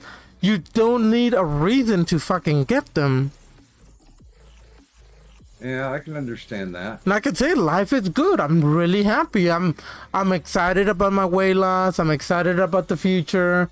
My family is doing all well. My house is doing good. Everything's fine. So I got no reason to bitch or be sad or angry or whatever. Everything's fine. But just sometimes, it's a chemical imbalance. It just fucks with you, and I just woke up and I felt like I couldn't breathe. Yeah, it's like the whole thing about, well, if you're depressed, just stop. Yeah. Really? Yeah. Okay, I get that. Not gonna happen, but yeah, I get it. Yeah. Oh, hi DJ. It's been a long time. By the way, DJ, I do not eat sugar. So there's another thing. I'm in keto right now. I'm on a keto diet, and sugar is one of the things that you're supposed to avoid. And yeah, I don't have sugar. Almost. Sugar. Oh, monkey, do. I'm gonna smack your ass In 7 days. later tonight. Because my base fell apart and I lost like 6 hours of work. We're gonna have to rethink it. That shouldn't have happened. there There's was no something- fucking. I don't understand. The whole entire base should not have collapsed. We had pillars supporting everything other than the drop zone, which the fact that everything came down like that was just. Yeah, that was bullshit. That's something, I don't know. Yeah, that shouldn't have happened. All it should have happened is the other side should have collapsed, and it should have collapsed halfway over to us, and then stopped. But no, it collapsed us too, and all that ammo. God. That was depressing. But Yeah, anyway, there was 6 stacks of 7.62 ammo in there, plus 8 stacks of shotgun ammo. oh, and Doc, Yeah. a few days ago, my mother brought me some Coke Zero. I was like, what? I'm like, okay, I'll drink this. I'll give this a try. And I was like, fuck, it's sweet. Like, I'm like, almost anything sugary like fucking overloads my system. I would think. Mm-hmm. Yeah, I did really good in saying no to sugar. Like, I don't know if sugar was the hardest thing to. I don't know what's the hardest thing that I've ever given up. Because I didn't have a problem giving up on coffee. I drank coffee for over 30 plus years. And I said no more coffee, and poof, no more coffee it was. For me, coffee was a little tough. I admit that. But still, you know, Victoria's Secret or Bath and Body Works, they sell the coffee scented candle, and I will burn that motherfucker if I'm in a grind and not being able to, you know, get on my feet. I really do like the smell of coffee. I mean, so do I. Trust me, I love the smell of coffee. And one of the things that the reason I don't drink coffee is because of sugar. Because then when I like my coffee, I like it super sugary and super creamy. So basically, it's almost like less fucking coffee than cream and sugar. So yeah, it's not a good thing. I don't because of the black people. Yeah. I understand. I mean, I love Cuban coffee too. I mean, Cuban coffee is delicious and it's super black and shit. But it's super. There's tons of sugar on it, so I cannot drink that either. You know what? Doing that joke is a lot less fun without Toya. I know Toya's here in spirit, going like "fuck you, Doc," you know. Yeah, and that makes my heart sore. Good. All right, hey guys, I gotta run. I gotta go to bed. So Okay. y'all have a good one. Have a good night. See you soon. Have fun. All right. Later, everybody. But yeah, some of the no, it's that time already. It's past my schedule that I wanted to do. But does anybody have anything to shoot or say or any last words before I kill you all? Yelling on Twitch every morning. Yeah. I might switch it to the afternoon because I think I get more viewers in the afternoon than in the morning. So I might go back to 12 instead of early in the morning. So basically, people out there, if you really want to Twitch, then do it in the afternoons. Okay? Exactly. Hey, what about you, Doc? Are you gonna stream anytime soon? You feeling up to it anytime soon? I'll be honest, I don't know. But you know, they said if I stream, then that'll give me the opportunity to be a show whore, or at least get my skills going. To see if I can earn, what is it? I think it was like I was short like $50. Oh, cool. And they're like, well, $50 isn't bad. And I was like, I was asking for 120. I barely got past the halfway mark. So well, I mean, I'm not good at it. I mean, it's rare when I hit those marks. I mean, I don't do that all the time. Yeah, but I thought, hey, it's going to be a one shot. It's my birthday. Let's roll the dice. And I rolled them, and they turned up poo-poo. Well, again, Doc, worst time of the year to do it too. And I would think everybody, if they're not killing themselves, according to Harley, that they would be feeling charity in their hearts. I can only blame it. I think we need a good race war. One day. Yeah. Good times. We can only hope. But anyway, to everybody out there who's watching, thank you so much for being here. If you haven't subscribed, please do so. I stream every evening, except Sundays. Subscribe! Man, it's been a long time. Yeah. Holy shit! Damn, Doc, you remember. But we'll be back tomorrow night and tomorrow, probably in the afternoon on Twitch. So I'll see you guys then. Anyways, everybody, say goodnight.